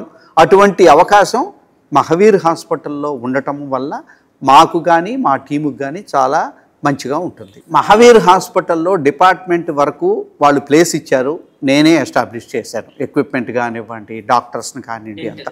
అంటే హాస్పిటల్కి ఎటు రకమైన ఖర్చు ఉండదు, వారికే మేము ఇక్కడ నుంచి కంట్రిబ్యూట్ చేస్తూ ఉంటాం. అంటే ఇది ఒక రకమైన సర్వీస్ అన్నమాట. అండ్ మా లాంటి కన్సల్టెంట్స్, సీనియర్ కన్సల్టెంట్స్ ఉండటం వల్ల మహావీర్లో చాలామంది పేదవాళ్ళకి, మిడిల్ క్లాస్ వాళ్ళకి వైద్యం జరుగుతుంది. అట్లా అని ఇక్కడ మేము పెద్దవాళ్ళకి చేయలేదని కాదు, సినిమా యాక్టర్స్కి వైద్యం చేసాము, జెనీలియా, శ్రియ, అట్లానే పెద్ద పెద్ద మా బిజినెస్ పీపుల్ అందరూ కూడా వచ్చేవాళ్ళు. ఇప్పుడు దంత వైద్యం విధానాలు చాలా చోట్ల అందుబాటులోకి వచ్చాయి, కాలేజెస్కి వచ్చాయి. 2000 వరకు కూడా ఒక ప్రైవేట్ డెంటల్ కాలేజీ కూడా లేదు, ఇక్కడికే వచ్చి ట్రైనింగ్ అయ్యేవాళ్ళు చాలామంది. ఇప్పుడు అన్ని చోట్ల జిల్లాల్లో, తాలూకాల్లో కూడా దంత వైద్య చికిత్సలు అందుబాటులోకి వచ్చాయి. ఎక్స్పర్ట్స్ కూడా వచ్చారు. దంత వైద్యంలో ఉన్న రకరకాల 10-12 స్పెషాలిటీస్ కూడా ఇప్పుడు బయట కూడా దొరుకుతూ ఉన్నాయి. కన్సల్టెంట్స్ వచ్చారు. బట్ ఈరోజు కూడా మనం ఇంత పాపులేషన్కి దంత వైద్యంలో పుట్టినప్పటి నుంచి చనిపోయిన వరకు ఎక్కువ మంది బాధపడేది దంత వ్యాధులతోటి. మరి వాళ్ళు ఎక్కువసారి దంత వైద్యుల దగ్గరికి వెళ్ళాలి అంటే అన్ని చోట్ల ఉండాలి. అటువంటివి నొప్పి లేకుండా ధైర్యం కలిగించి తక్కువ ఖర్చుతోటి తక్కువ సమయంలో వైద్యం చేయటం చాలా అవసరం. అటువంటి అవకాశం మహావీర్ హాస్పిటల్లో ఉండటం వల్ల మాకు కానీ మా టీముకు కానీ చాలా మంచిగా ఉంటుంది. నేను ఒకప్పుడు రాత్రి 1 గంటకు పండుకొని తెల్లవారుజామున 4 గంటలకు లేచేవాడిని. ఒక్కోసారి అది కూడా ఉండేది కాదు. ఆపరేషన్కి మధ్యలో నేను నిద్రపోయేవాడిని పేషెంట్లని చూసే టైంలో. ఎందుకనంటే ఆ రోజు అవసరం అట్లుండేది. వేరే వాళ్ళు ఇటువంటి ఆపరేషన్లు చేయడానికి అందుబాటులో లేరు. ఒక యాక్సిడెంట్ కేసు అయినా, క్యాన్సర్ కేసు అయినా, లేకపోతే ఆర్థోగ్నాటిక్ అయినా, ఎమర్జెన్సీ కేసులు కూడా ఉండే, ఇన్ఫెక్షన్స్ అంటారు, ఆపరేషన్ చేయకపోతే పేషెంట్లు చనిపోతారు. అటువంటివి మేము చేసేవాళ్ళం. రిఫరల్స్ వచ్చాయి కాబట్టి వెంటనే వచ్చేసేవాడిని. ఒక్కోసారి భోజనం చేయడానికి కూడా టైం ఉండేది కాదు. సినిమాకి వెళ్తే నా భార్య పిల్లల్ని పంపించి నేను ఇంటర్వెల్లోనో లాస్ట్లోనో పికప్ చేసుకోవడానికి వెళ్ళేవాడిని. అలానే వాళ్ళని నేను నెగ్లెక్ట్ చేయడం కాదు, వాళ్ళు కూడా అర్థం చేసుకున్నారు. కాన్ఫరెన్స్లకు వెళ్ళినప్పుడు మాత్రం మా అత్తయ్య గారు, మామయ్య గారు మాతో పాటు ఉండటంతో పిల్లల్ని చూసుకోవటం వల్ల నేను భార్యా సమేతంగా, తను కూడా దంతవైద్యురాలుగా కాబట్టి మేము అన్ని చోట్లకి వెళ్తూ ఉండేవాళ్ళం. నేను భారతీయ దంతవైద్యుల సంఘం ఐడిఏ అంటారు, ఇండియన్ డెంటల్ అసోసియేషన్కి సెక్రటరీగా, ప్రెసిడెంట్గా కూడా పనిచేశాను. అలానే ఓరల్ అండ్ మ్యాక్సిలోఫేషియల్ సర్జరీ కాన్ఫరెన్స్కి కూడా ఇక్కడ ఆర్గనైజింగ్ సెక్రటరీగా చేశాను నేను. ఈ కుటుంబ సహకారం వచ్చినప్పుడు అర్థం చేసుకున్నారు కాబట్టే నేను అంత ఎదిగాను. అంటే ప్రొఫెషనల్గా కానీ లేకపోతే ఒక కార్యవర్గ సభ్యుడిగా కానీ వాళ్ళు అర్థం చేసుకోకపోతే నాకు ఇంత అవకాశం ఉండేది కాదు. అంటే తల్లిదండ్రులు కానీ, అత్తమామలు కానీ, పిల్లలు కానీ, భార్య కానీ డబ్బు గురించి కానీ, పేరు గురించి కానీ ఏ రోజు మాకు ఇల్లు కావాలి ఎట్లన్నీ ఎప్పుడు అనలేదు. చాలామంది జర్నలిస్టులకు నేను ఆస్థాన వైద్యుడిని. ప్రతి వాళ్ళు నా దగ్గరికి వచ్చేసేవాళ్ళు. ఎందుకనంటే పాపం వాళ్ళకి చాలా తక్కువ జీతాలు ఉండేవి. వాళ్ళందరికీ నేను ఇక్కడే ఇన్ఫర్మేషన్ డిపార్ట్మెంట్ ఉండేది కాబట్టి నా ఎదురుగానే చాలామంది అక్కడికి వచ్చినప్పుడు ఇటు వచ్చేవాళ్ళు. అలాగే ఎడిటర్స్ తోటి, యజమానులతోటి నాకు చాలా చర్చలు జరుగుతూ ఉండేవి. దంతవైద్యం దగ్గరకు వచ్చినప్పుడు మేము రాష్ట్ర పురోగతి గురించి కానీ, జరగాల్సిన కార్యక్రమాల గురించి కూడా నేను చెప్పడం జరిగేది. వాళ్ళు చెప్పినప్పుడు నేను నా దగ్గరకు వచ్చిన మినిస్టర్స్కి, చీఫ్ మినిస్టర్స్కి, ఐఏఎస్లు, ఐపీఎస్లు వాళ్ళకి చెప్పి ఒక్కోసారి ఇండైరెక్ట్గా నేను దాంట్లో భాగస్తుండేయాలని అనిపిస్తుంది. ముఖ్యంగా చెప్పాలనుకుంటే జన్మభూమి కార్యక్రమాలు కావచ్చు, 104, 108 మొట్టమొదటి అంబులెన్స్ని మేమే డొనేట్ చేశాం. అప్పుడు చంద్రబాబు నాయుడు గారు ఉన్నప్పుడు గోదావరి కనులో ఈ కార్యక్రమాన్ని మేము ప్రారంభించాం. దాంట్లోనే equipment, x ray, dental chair, ultrasound, blood టెస్ట్లు అన్నీ చేయటం. ఆ రోజు 104, 108కి మొట్టమొదటి పునాది అక్కడ పడింది. ఎందుకనంటే ఒక గ్రామానికి వెళ్తే అక్కడే టెస్టులు చేయటం, అక్కడే రిపోర్ట్లు ఇవ్వటం, అక్కడే డెంటల్ చికిత్స చేయటం, అక్కడే అల్ట్రాసౌండ్ చేయటం, ఈసీజీ చేయటం అన్నీ ఉండేవి. దాని తర్వాత సత్యం వాళ్ళు దాన్ని ఇంప్లిమెంట్ చేశారు. ఎందుకనంటే ఒక స్వచ్ఛంద సంస్థ 1-2 చేయగలుగుతుంది, అన్నీ చేయలేదు. అలానే లయన్స్ క్లబ్ ద్వారా కూడా నా భార్య, నేను ఇద్దరం కూడా లయన్స్ క్లబ్ మెంబర్సు. తను రీజనల్ చైర్మన్గా కూడా చేసింది. మేము కొన్ని 100 క్యాంప్స్ చేసాం లయన్స్ క్లబ్ ద్వారా. దాని ద్వారా మేము చాలా సహకారంతో, లయన్స్ క్లబ్ల యొక్క సహకారంతో ప్రజలకి మేము చాలా మన వీల్స్ ఆన్ మీల్స్ అనే కార్యక్రమం కావచ్చు, మొబైల్ డెంటల్ క్యాంప్స్ కావచ్చు, స్కూల్ హెల్త్ క్యాంప్స్ కావచ్చు, రూరల్ హెల్త్ క్యాంప్స్ కావచ్చు, సీనియర్ సిటిజన్స్ హెల్త్ క్యాంప్స్ కావచ్చు, చాలా చేయడం జరిగింది. కొన్ని 100 కార్యక్రమాలు చేశాం. నేను దాదాపుగా ఒక 14 దేశాలు తిరిగాను. అందులో సింగపూర్, మలేషియా, జపాన్, అమెరికా, తర్వాత నేపాల్, ఇటువంటి దేశాలు, ఇంగ్లాండ్, ఇట్లాంటివి. నేను అక్కడికి పోయటానికి కారణం ఏంటి అని అంటే, నేను Telugu association of Northern America, TANA అంటారు మీకు తెలుసు, ఆట, వాళ్ళతో పాటు కలిసి కూడా ఇక్కడ ప్రోగ్రామ్ చేశారు కాబట్టి వాళ్ళు నన్ను ఇన్వైట్ చేసేవాళ్ళు. అక్కడికి వెళ్ళాను.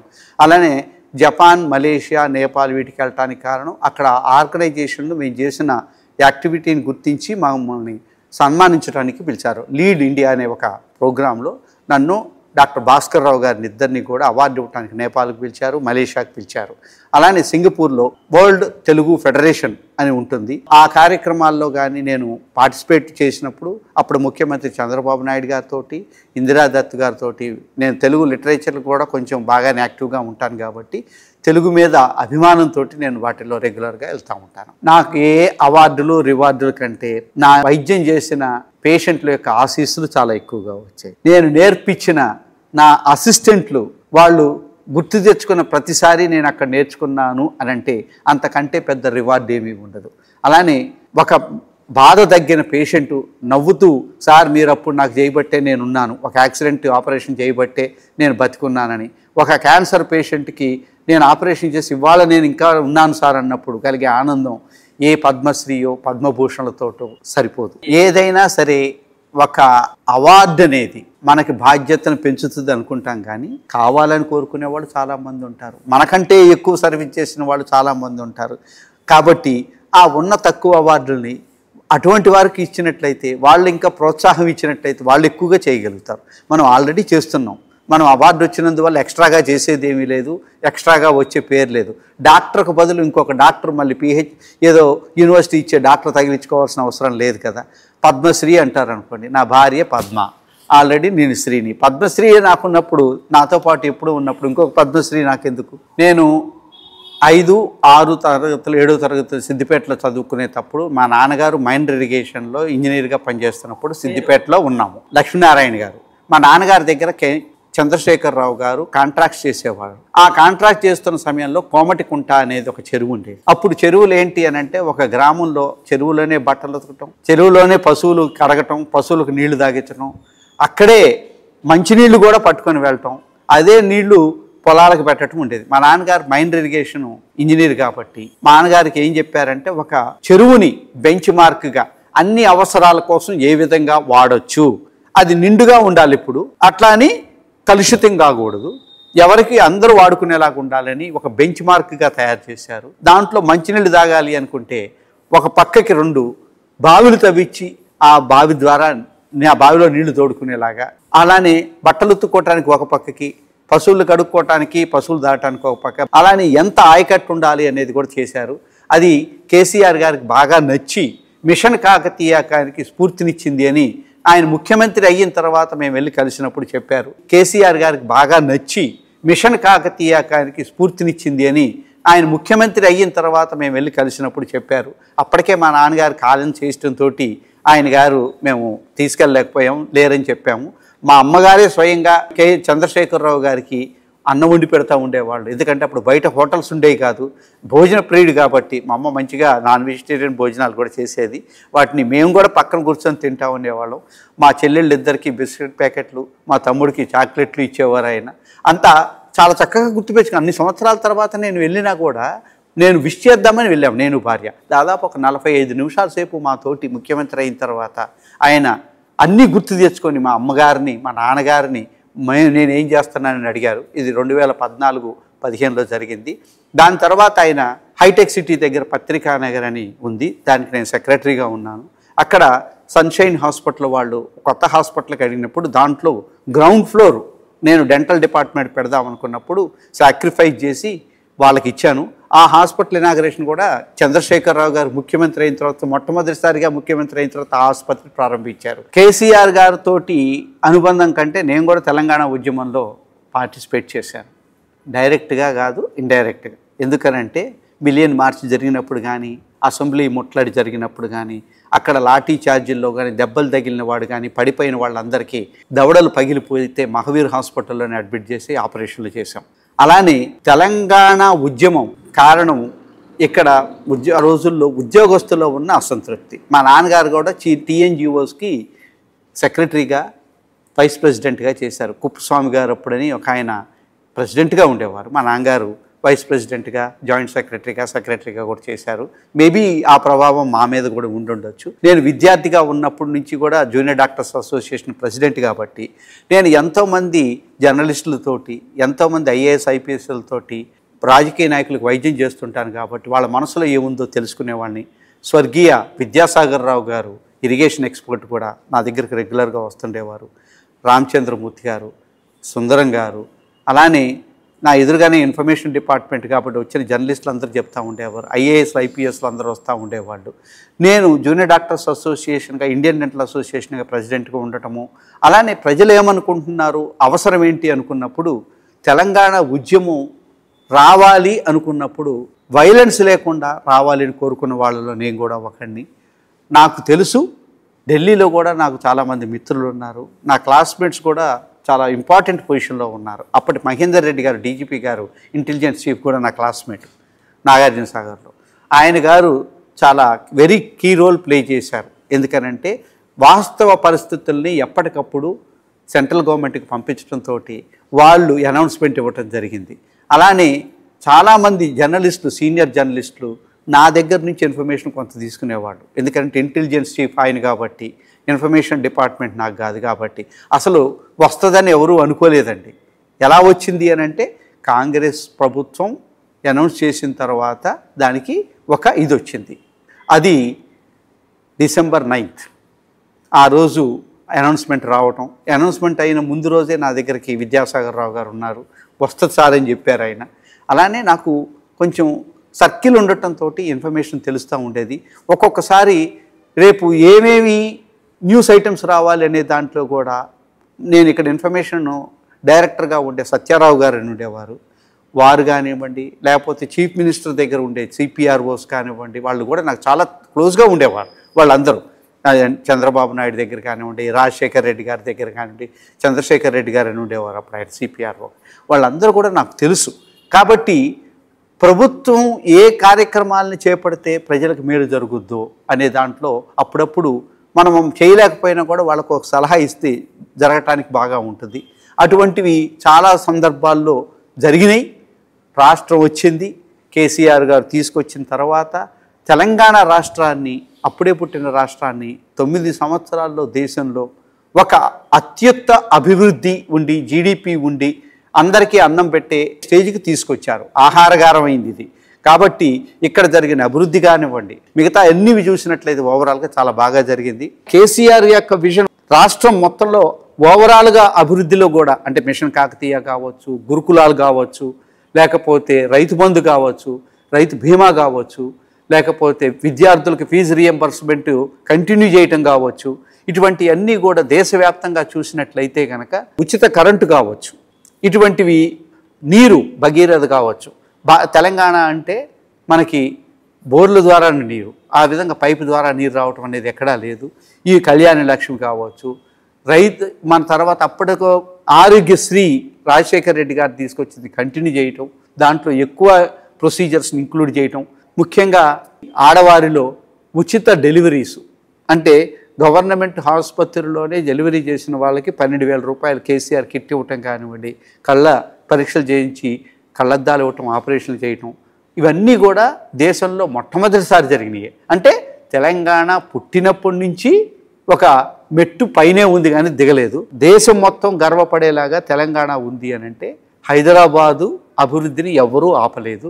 ఎవరు వచ్చినా హైదరాబాదుని వదిలిపెట్టిపోకుండా ఉండేలాగా తర్వాత వచ్చిన ప్రతి ప్రభుత్వం కూడా అదే కంటిన్యూ చేస్తుందండి. కేసీఆర్ గారు తెలంగాణ వచ్చిన తర్వాత తెలంగాణ అభివృద్ధి గురించి ఎక్కువ ఆలోచించారు.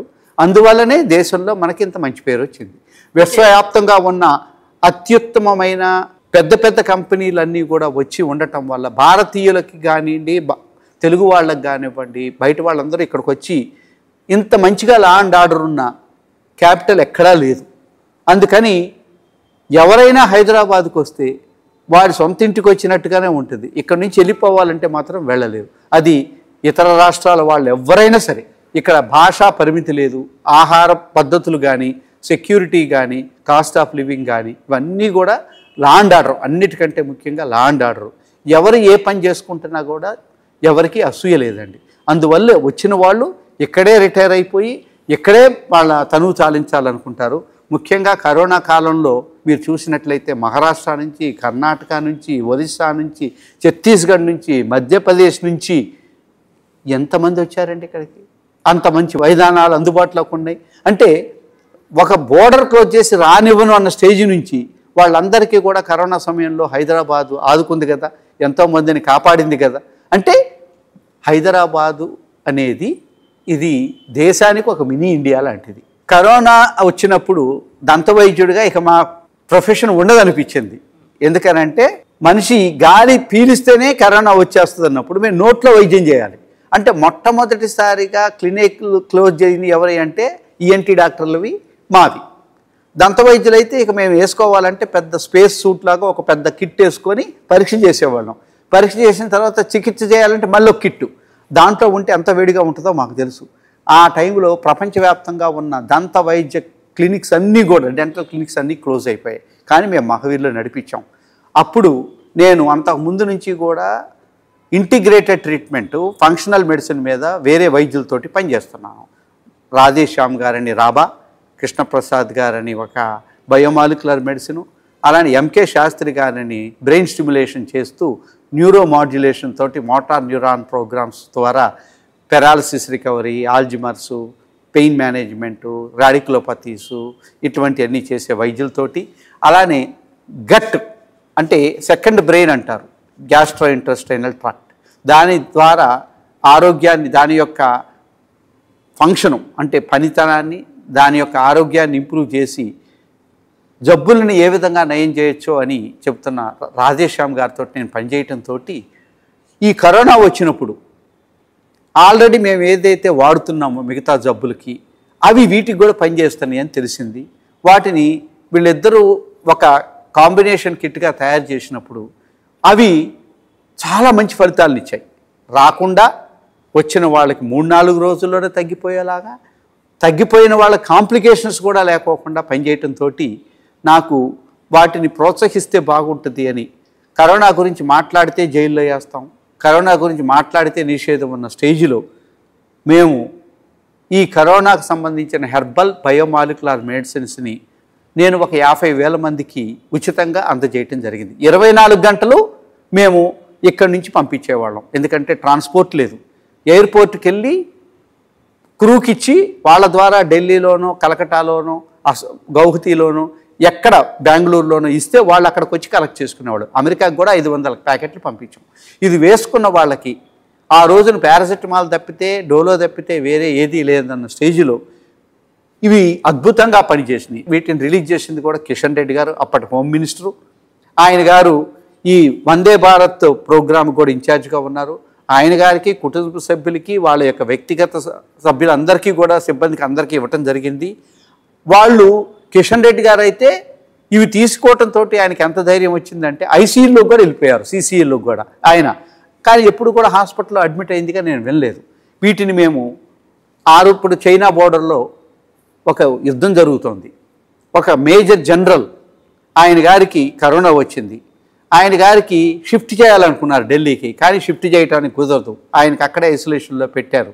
ఆయనకి వ్యక్తిగత సహాయ సిబ్బందికి కూడా రాకుండా ఉండటానికి అక్కడ నుంచి ఒక వ్యక్తిని ఇక్కడికి పంపిస్తే ఇక్కడ నుంచి మేము స్పెషల్ మెసెంజర్ ద్వారా పంపించి అక్కడి నుంచి హెలికాప్టర్ ద్వారా లడఖ్లో ఉంటారు, లడఖ్లో అప్పుడు బాగా ఉద్రిక్తంగా ఉన్న ప్రదేశంలోకి పంపించి దాదాపు ఒక 50 మందికి మేము కిట్లు పంపిస్తే ఆయన గారు పూర్తిగా కేలుకున్నారు. అప్పటి నుంచి మాకు ఇంకా నమ్మకం కలిగింది. మా డిపార్ట్మెంట్లో కానీ మహావీర్ హాస్పిటల్లో కానీ తెలిసిన వారికి కానీ అందరికీ ఇచ్చాం. చంద్రబోస్ గారు మీకు తెలిసే ఉంటారు, ఆస్కార్ అవార్డు వచ్చింది. అప్పుడు ఆ రోజున పాడుతా తీయగా ఒక షూటింగ్ అవుతున్నప్పుడు బాలసుబ్రహ్మణ్యం గారు జగ్గు జ్వరం వచ్చేసి ఆయన గారు వెళ్ళిపోయారు.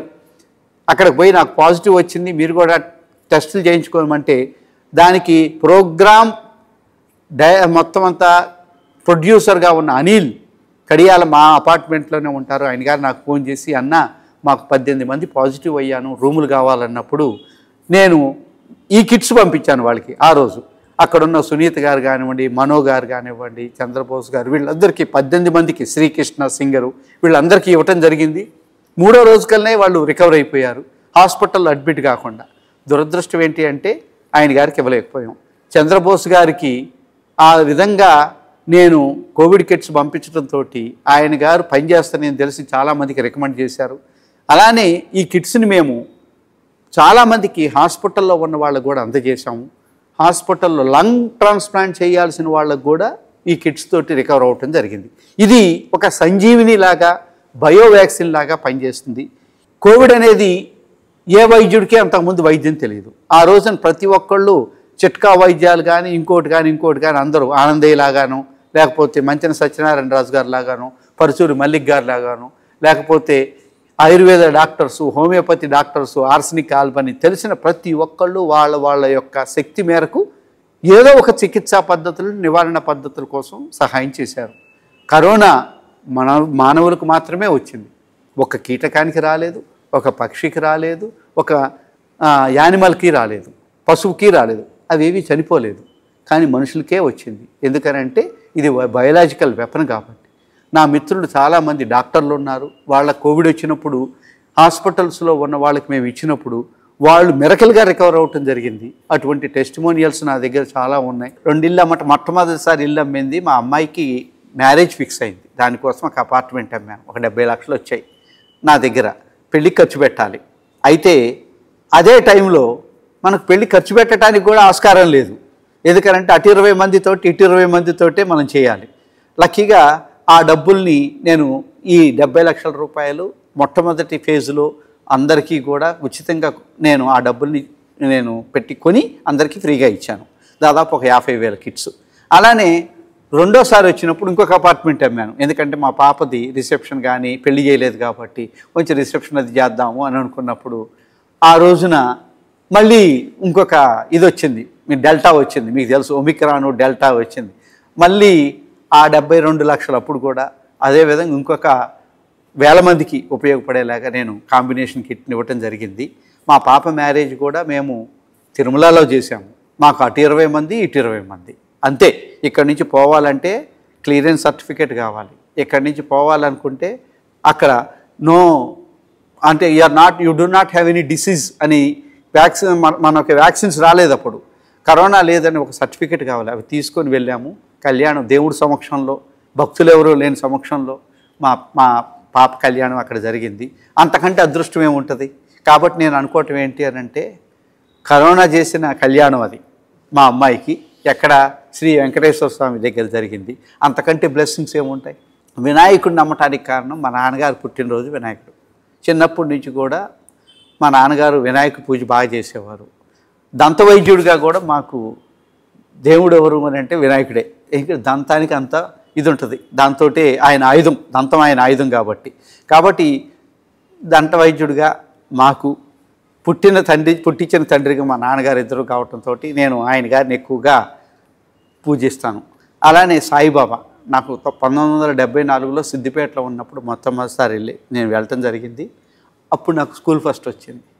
ఆ తర్వాత ఏంటో మరి నాకు తెలియదు కానీ సాయిబాబా మీద ఈ ఇంటిగ్రేటెడ్ ట్రీట్మెంట్ జరుగుతున్నప్పుడు కూడా నా మొట్టమొదటిసారికి బయోమాలిక్యులర్ మెడిసిన్ని పెయిన్ మేనేజ్మెంట్కి ఆ గర్భగుడిలోనే వాడాను. అయ్యగారులకి 24 మందికి వాడాము.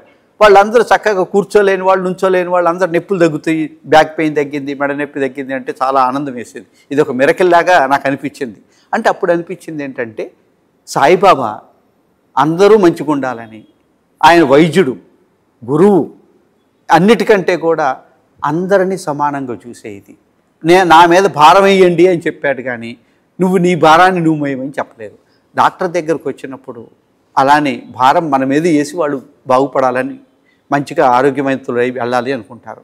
అటువంటి వ్యవస్థలను కనుక మనం ఏర్పరచుకున్నట్లయితే ఒక స్కూల్లో కానీ, ఒక ఇంట్లో కానీ, ఒక ఆసుపత్రిలో కానీ, ఒక ప్రభుత్వంలో కానీ, ఎక్కడైనా సరే మన బిజినెస్లో కానీ మనము అటువంటి నమ్మకాన్ని కలిగించి ఒక కుటుంబంలాగా ఉండి మనం ఉన్నప్పుడు వసుదైక కుటుంబం అనేది ఏర్పడుతుంది. భారతదేశం ప్రపంచానికి మనము ఏదో తయారు చేసే అవసరం లేదు. మనకున్న జ్ఞానాన్ని మనం ప్రపంచానికి ఇచ్చినట్లయితే ఆ ప్రపంచం భారతదేశం నుంచి తీసుకున్న జ్ఞానంతో చాలా ముందుకెళ్తుంది. ఎందుకంటే అక్కడ డిసిప్లిన్ ఉంటుంది, అక్కడ సిస్టమ్స్ ఉంటాయి. ఇప్పుడు అమెరికా పోతే ప్రతి ఒక్కటి సిస్టమే, ఇండివిజువల్గా పనిచేయటానికి కాదు.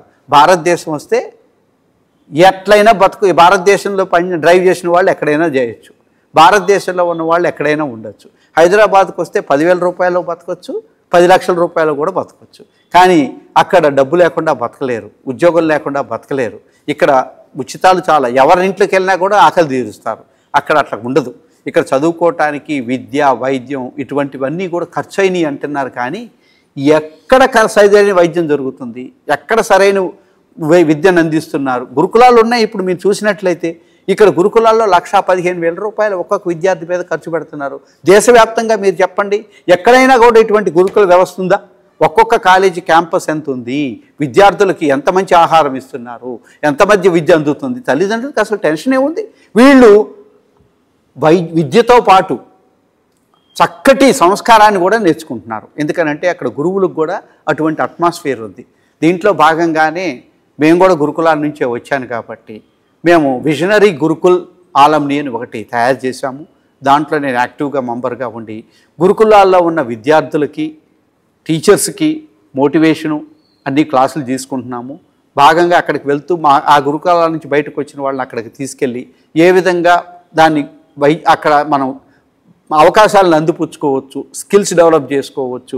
ఇంతకుముందులాగా టీచర్ చెప్పినట్లే కాకుండా ఎన్నో రకాల ఇప్పుడు మార్గాలు ఉన్నాయి నేర్చుకోవటానికి. కరోనా పుణ్యం అని లర్నింగ్ ఫ్రమ్ హోమ్ కూడా అయిపోయింది. Earning from home, learning from home. కాబట్టి మనము జూమ్ మీటింగ్లు వచ్చాయి, టెలి మెడిసిన్ వచ్చింది, అలానే టెలి ట్యూషన్స్ వచ్చాయి. ఎక్కడి నుంచి అయినా పిల్లవాళ్ళకి చెప్పచ్చు. కానీ ఫిజికల్ కనెక్టివిటీ ఉండాలి. తల్లిదండ్రులు, పిల్లలు, గురువులు ముగ్గురు కలిపి ఒక యూనిట్ లాగా పనిచేసినట్టయితే మంచి విద్యా వ్యవస్థను మనం తయారు చేసుకోవచ్చు. డబ్బుతో కొలవకూడదు విద్యని, వైద్యాన్ని. మనము నేర్చుకునే జ్ఞానం ప్రపంచానికి, సమాజానికి మనకన్నా ఉపయోగపడాలి. అట్లీస్ట్ మనకు ఉపయోగపడాలి కదా మన జ్ఞానం. కానీ దాని గురించి ఆలోచించట్లేదు. డబ్బు పిచ్చి పట్టకూడదు, జబ్బు పిచ్చి పట్టకూడదు. డబ్బు పిచ్చి, జబ్బు పిచ్చి రెండు అంటే విపరీతమైన ఇది ఉంటుంది. ఎంతవరకు మనం దానికి విలువ ఇవ్వాలో అంతవరకే ఇవ్వాలి. బై ప్రోడక్ట్ కావాలి కానీ డబ్బు సంపాదన మెయిన్ ప్రోడక్ట్ కాకూడదు. అలానే మానవుడుగా పుట్టినవాడు మాత్రమే ఎదగలుగుతాడు, యవాలుగాగలుగుతాడు, ఇన్ని రకాలుగా ఆలోచించగలుగుతాడు. మిగతా ఎవ్వరూ కూడా చనిపోరు. మానవుడు మాత్రమే చనిపోయే లోపల దివ్య మానవుడిగా కాగలుగుతాడు, దైవుడిగా కూడా కాగలుగుతాడు. పశువు మాత్రం, కీటకం మాత్రం ఎలా పుట్టిందో అలానే చనిపోతుంది. కాబట్టి ఆలోచించే శక్తిని, విజ్ఞతనిచ్చిన శక్తిని మన బ్రెయిన్, మన మెదడుకు ఉంది. కాబట్టి మనం ఆ మెదడుని సన్మార్గంలో సద్బుద్ధితోటి సంస్కారవంతంగా ఉపయోగించుకొని మన ఆలోచనలని సమాజ శ్రేయస్సు కొరకు, స్వీయ శ్రేయస్సు కొరకు కూడా వాడుకున్నట్లయితే వసుదైక కుటుంబంలో ఉండగలుగుతాం. ప్రపంచంలో భారతీయులు అత్యుత్తమైన మానవులుగా, అత్యుత్తమైన మనుషులుగా ఒక గుర్తింపు తెచ్చుకోగలుగుతారు. మహావీర్ హాస్పిటల్ ఒకప్పుడు లీజ్ అయిపోయిందండి. లీజ్ అయినప్పుడు ఎక్స్టెన్షన్ ఆఫ్ లీజు కావట్లేదు, దానికి రేట్ ఫిక్స్ చేయాలి. మహావీర్ మైనారిటీ హోదా కింద మహావీర్ జైన్స్లో ఒక అతనికి మెంబర్గా ఇచ్చినప్పుడు మేము అక్కడికి వెళ్ళి ఆయన కలిసినప్పుడు కేసీఆర్ గారు ఇంకేమన్నా ఉందా మీకు అని అడిగారు, థ్యాంక్స్ చెప్పడానికి వెళ్ళినప్పుడు. అని అంటే మహావీర్ హాస్పిటల్కి లీజ్ ఎక్స్టెన్షన్లో రేట్ ఫిక్స్ చేయాలి సార్ అని చెప్పారు. దానికి సమస్య ఏంటి అన్నారు. మా వాళ్ళు ఎప్పుడో 1975లో ₹1 ఇచ్చారు సార్, అదే ఫిక్స్ చేయండి అని అడిగారు. రూపాయి ఫిక్స్ చేయటం ఏంటి, ఫ్రీ హోల్డ్ చేద్దాం అన్నారు. ఫ్రీ హోల్డ్ అంటే అసలు ఏమీ లేకుండా, ఫ్రీ హోల్డ్ అంటే ఇక దానికి మొత్తం మహావీర్ హాస్పిటల్ని ఎట్లయినా డెవలప్ చేసుకోవచ్చు. కానీ ఏ కార్యక్రమాలకైతే ఇచ్చారో, ఏవైతే మన కండిషన్స్ పెట్టారో ఫాలో కావాలి. దీన్ని ప్రతిసారి ప్రభుత్వం యొక్క దగ్గరకు పోయి పర్మిషన్స్ అడగాల్సిన అవసరం ఉండదు. ఆ రోజు మేము మా చైర్మన్ మోతీలాల్ గారు అడిగినప్పుడు అప్లికేషన్ ఇవ్వమంటే వెంటనే ఇవ్వడానికి మా దగ్గర లెటర్ లేదంటే అప్పుడు చీఫ్ సెక్రటరీ శాంతికుమార్ గారిని వెంటనే పిలిపించి ఇప్పుడే తీసుకోనండి అని అప్పటికప్పటికైనా లెటర్ టైప్ చేసి ఫ్రీ హోల్డ్ చేసి ఇచ్చారు. దానికి అయ్యే రిజిస్ట్రేషన్ ఛార్జీలు కూడా లేకుండా మహావీర్కి మొత్తం లీజ్ లేకోకుండా దీన్ని హ్యాండ్ ఓవర్ చేయడం జరిగింది. ఎందుకంటే ఈ మహావీర్ హాస్పిటల్ని వేరే వాళ్ళకి ఇవ్వాలని కానీ గవర్నమెంటే తీసుకొని నడిపించాలని కూడా కొన్ని రోజులు చాలా రాష్ట్ర వ్యాప్తంగా ఒక సంచలనమైన దీని కింద నడిచింది. మహావీరుని యొక్క గొప్పతనం కావచ్చు, ఇక్కడ స్థల ప్రభావం కావచ్చు, ఆ బ్లెస్సింగ్స్ తోటి మహావీర్గానే ఉండిపోయింది. మీరు మౌలానా ఆజాద్ మెడికల్ కాలేజ్ అని ఉంది, మీకు ఢిల్లీలో చూసినట్లయితే దాన్ని మహావీర్ మెడికల్ కాలేజ్ కింద మార్చారు 2500 సంవత్సరాల సందర్భంగా. అలానే మహావీర్ హాస్పిటల్ని ప్రభుత్వం తీసుకొని వాళ్ళే నడిపిద్దామని కూడా అనుకున్నారు. కానీ ఇదొక్కటే వీళ్ళకు ఉంది కాబట్టి వీళ్ళే నడిపిస్తే బాగుంటుందని కేసీఆర్ గారు పెద్ద మనసుతోటి ఫ్రీ హోల్డ్ చేసి రిజిస్ట్రేషన్ లేకుండా ఇవ్వటం జరిగింది. ఇది ఏ ముఖ్యమంత్రికి కూడా తీసుకోలేని సాహసపేతమైన చర్య. దీనికి అసలు థ్యాంక్స్ చెప్పడానికి మనకి ఏం సరిపోతుంది? కాళ్ళు గడుగుతామా, పాలు పోస్తామా, థ్యాంక్స్ చెప్తామా? మేము సర్వీస్ చేస్తూ ఆయనకి థ్యాంక్స్ చెప్పాలంతే. ఆయన ఏ కారణం చేత ఇచ్చారో దాన్ని మేము ఇక్కడ ఫాలో అయితే కనుక అంతకు మించి ఇంకేమీ అవసరం. ఇండియన్ డెంటల్ అసోసియేషన్ అనేది దంత వైద్యుల కోసం ఏర్పడిన ఒక సంస్థ. ఇది దేశవ్యాప్తంగా ఉంది, ప్రతి రాష్ట్రానికి ఉంటుంది. ప్రతి రాష్ట్రంలో మళ్ళీ కొన్ని సబ్ బ్రాంచెస్ కూడా ఉంటాయి. తెలంగాణకు సంబంధించినంత వరకు ఇండియన్ డెంటల్ అసోసియేషన్ ఉండేది. ఉమ్మడి రాష్ట్రానికి ఇండియన్ డెంటల్ అసోసియేషన్గా ఉండేది. నేను సెక్రటరీగా ఒక 8 సంవత్సరాలు, ప్రెసిడెంట్గా ఒక 2 సంవత్సరాలు పనిచేశాను. అప్పుడు కంటిన్యూయింగ్ డెంటల్ ఎడ్యుకేషన్ ప్రోగ్రామ్స్ అని, ఉచిత దంత వైద్య శిబిరాలని, అలానే చాలామంది వర్క్షాప్స్ అంటే దంత వైద్యులకి కౌర్యశాల అంటారు. కొత్త టెక్నాలజీలో ఎక్స్పర్ట్స్ని పిలిపించి మేము వాళ్ళకి ట్రైనింగ్ ఇవ్వటం కానీ చేశాము. మహావీర్ హాస్పిటల్లో కూడా ఒక 4 వర్క్షాప్స్ చేశాము. అశోక్ పటేల్ అని అమెరికాలో ఉంటారు, ఆయన గారిని పిలిపించి ఇక్కడ డెంటల్ ఇంప్లాంట్స్ మీద చేశాము. అలానే పరమేశ్వరన్ అని, డాక్టర్ మునిరత్నం నాయుడు వారిని, వాళ్ళు ఇక్కడికి వచ్చి డాక్టర్ బి శ్రీనివాసన్ అని, వాళ్ళు భారతదేశంలో అత్యుత్తమమైన టీచర్స్. వాళ్ళు ఒక ప్రోగ్రాం చేశారు అని అంటే దానికి చాలా అటువంటివి ఇక్కడ చేశాము. South Indian dental association conference చేశాను, ఇండియన్ డెంటల్ స్టేట్ కాన్ఫరెన్సెస్ చేశాము. అప్పుడు 2 రాష్ట్రాలకి హైదరాబాదులో ఒక్కటి మాత్రమే దక్కన్ బ్రాంచ్ అని ఉండేది, రాయలసీమ అట్లనే ఉండేది కాదు. మేము వచ్చిన తర్వాతనే ఆంధ్ర, తెలంగాణ, రాయలసీమ, అట్లా మన ఉత్తరాంధ్ర ఈ విధంగా బ్రాంచెస్ అన్నీ ఏర్పరచడం జరిగింది. ఇప్పుడు స్వామి గారు ఎవరైతే ఉన్నారో నాకు చాలా జూనియరు, డిఎన్ స్వామి సిద్దిపేటలో ఉన్నారు. నేను కూడా సిద్దిపేటలో చదువుకున్నాను. మాకు జూనియర్ తను గవర్నమెంట్ డెంటల్ కాలేజీలో. తాను చక్కగా ఈ ఆర్గనైజేషన్ని ముందుకు తీసుకెళ్తున్నారు. సర్వరోగాలకు నోరే రహదారి, నోరు మంచిదైతే ఊరు మంచిదవుద్ది. ఇది మనకున్న నానుడే కదా. అంటే ఏంటి, మనం ఏదైనా నోట్లో వేసుకొని కడుపులోకి వేసుకుంటాం. పశువులు మాత్రం నోట్లోకి తెచ్చుకొని నవ్వులుతాయి, మనుషులు మాత్రం మింగేస్తున్నారు. నోట్లో లాలాజలం ఉంటుంది, నోట్లో సెన్సెస్ ఉంటాయి. మనం తినే ఆహారం జీర్ణం అవ్వటం నోట్లోనే మొదలవుతుంది. అంటే లాలాజలంలో ఉండే టైలిన్, ఎమైలేజ్ ఈ రెండు కూడా జీర్ణం చేస్తాయి ఒక భాగాన్ని.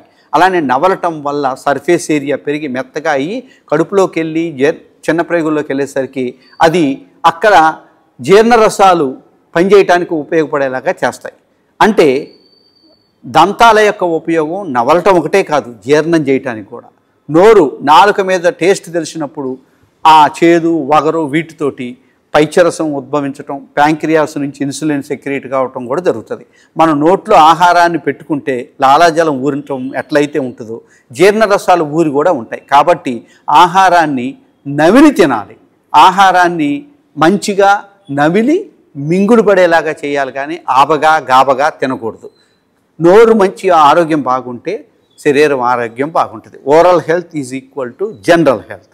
ఎందుకనంటే చిన్నప్పుడు ఆహారాన్ని భుజించే దాన్ని బట్టి మనము ఆహారం జీర్ణం సరిగా అయితేనే అది సరిగా వంటబడుతుంది. కాబట్టి అప్పుడు శరీరంలో పోషణ శక్తి చాలా బాగా ఉంటుంది. సరైన ఆహారం తిన్నప్పుడు మనకి ప్రాబ్లమ్స్ వస్తాయి. జీర్ణ వ్యవస్థకి మొట్టమొదటిది కడుపు కాదు, నోరు. అలానే నోటిలో ఆహారం జీర్ణమవుతుందని కూడా మనం అనుకోవాలి. తర్వాత దాన్ని దుర్వినియోగం చేయకూడదు. నాలుక మంచిగా ఉంటే దాన్ని కంట్రోల్ చేసుకుంటే, మైండ్ యువర్ టంగ్ అంటారు, నాలుకకి మైండ్కి అంత అవినాభావ సంబంధం ఉంది. తినేదాన్ని మనం కంట్రోల్ చేసుకుంటున్నామంటే మైండ్ని కంట్రోల్ చేసుకోవటమే కదా. కాబట్టి మాట కానీ రుచి కానీ కంట్రోల్ చేసుకుంటే మనం ఆరోగ్యం బాగా ఉంటుంది. తర్వాత మాటలు రావటానికి మంచిగా కూడా దంతాలు పెదాలు మంచిగా ఉంటేనే మాటలు మంచిగా వస్తాయి.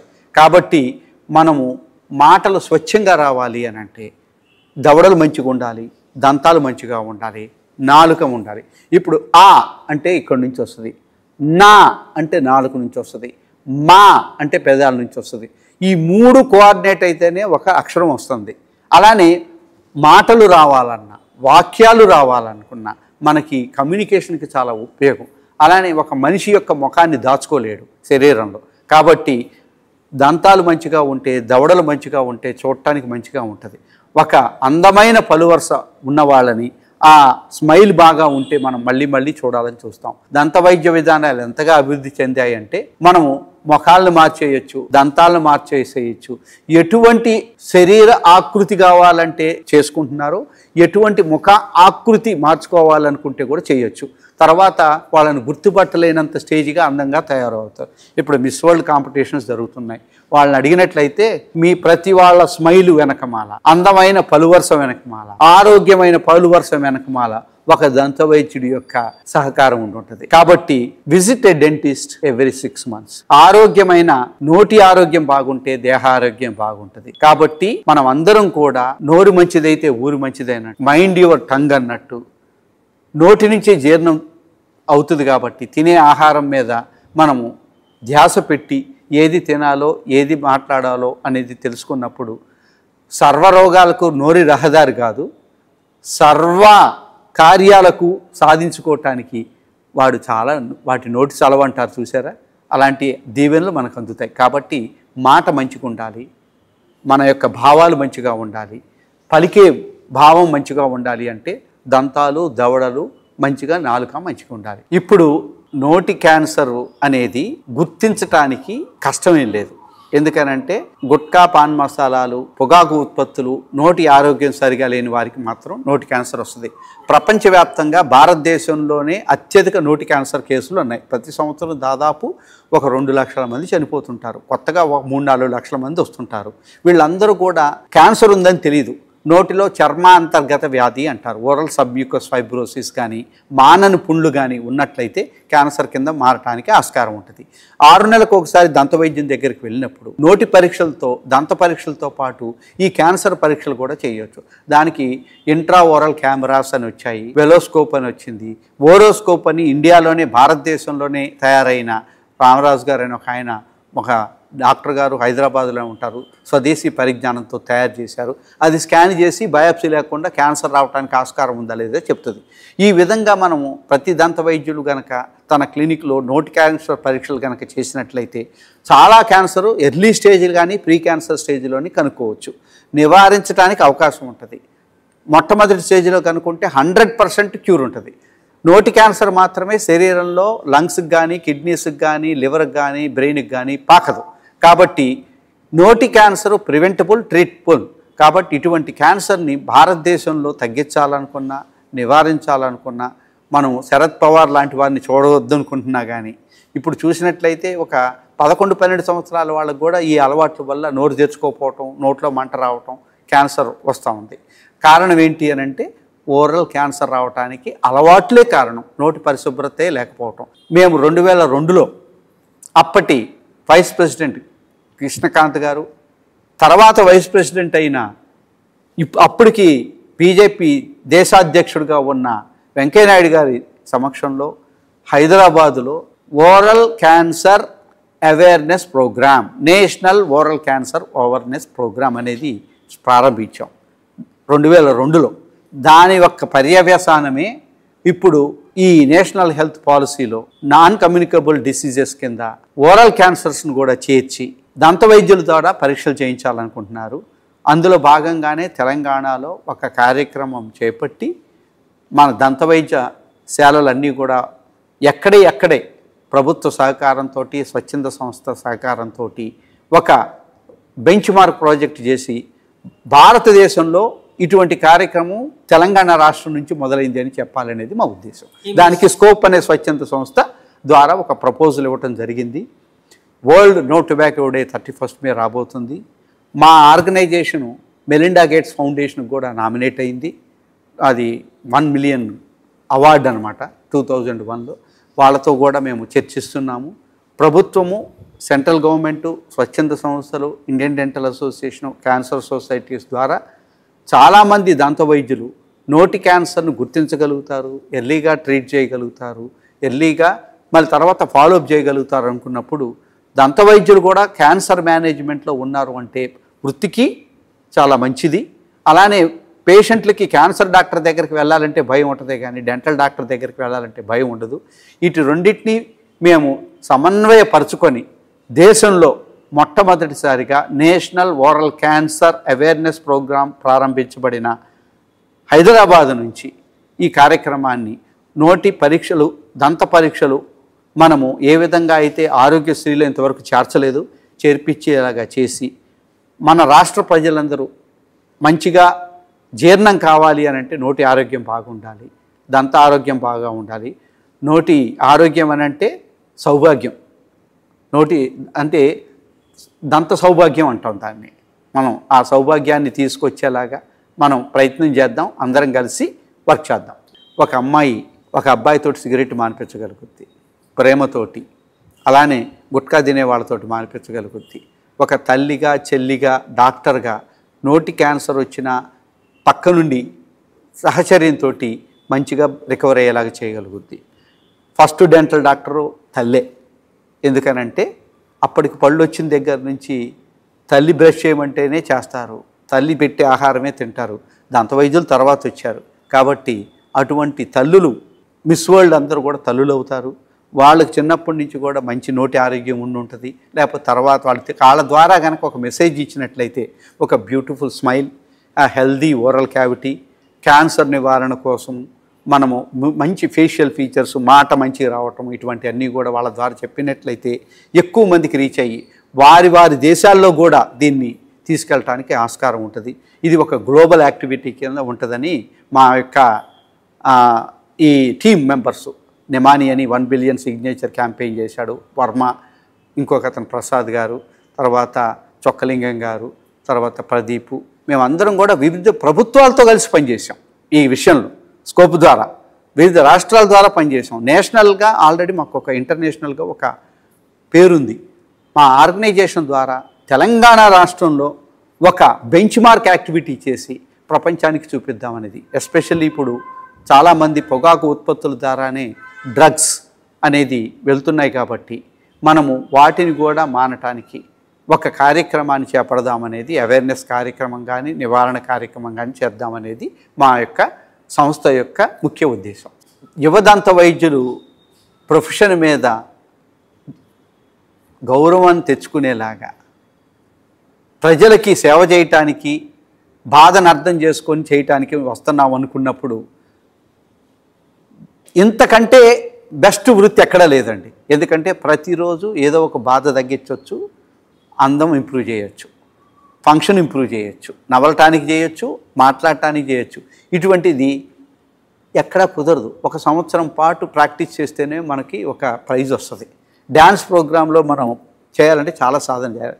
దంత వైద్యంలో ప్రతిరోజు ఏదో ఒకటి ఉంటుంది. అంటే యు ఆర్ అన్ ఆర్కిటెక్ట్. యాక్చువల్గా నీ దగ్గరకు వచ్చే వాళ్ళకి వెంటనే రిలీఫ్ ఇస్తే జీవితంలో మర్చిపోరు. పాలపళ్ళు ఉంటాయి, పర్మనెంట్ పళ్ళు ఉంటాయి. పాలపళ్ళు 20, పర్మనెంట్ పళ్ళు 32. అయిపోయిన తర్వాత మళ్ళీ కట్టుడు పళ్ళు ఉంటాయి.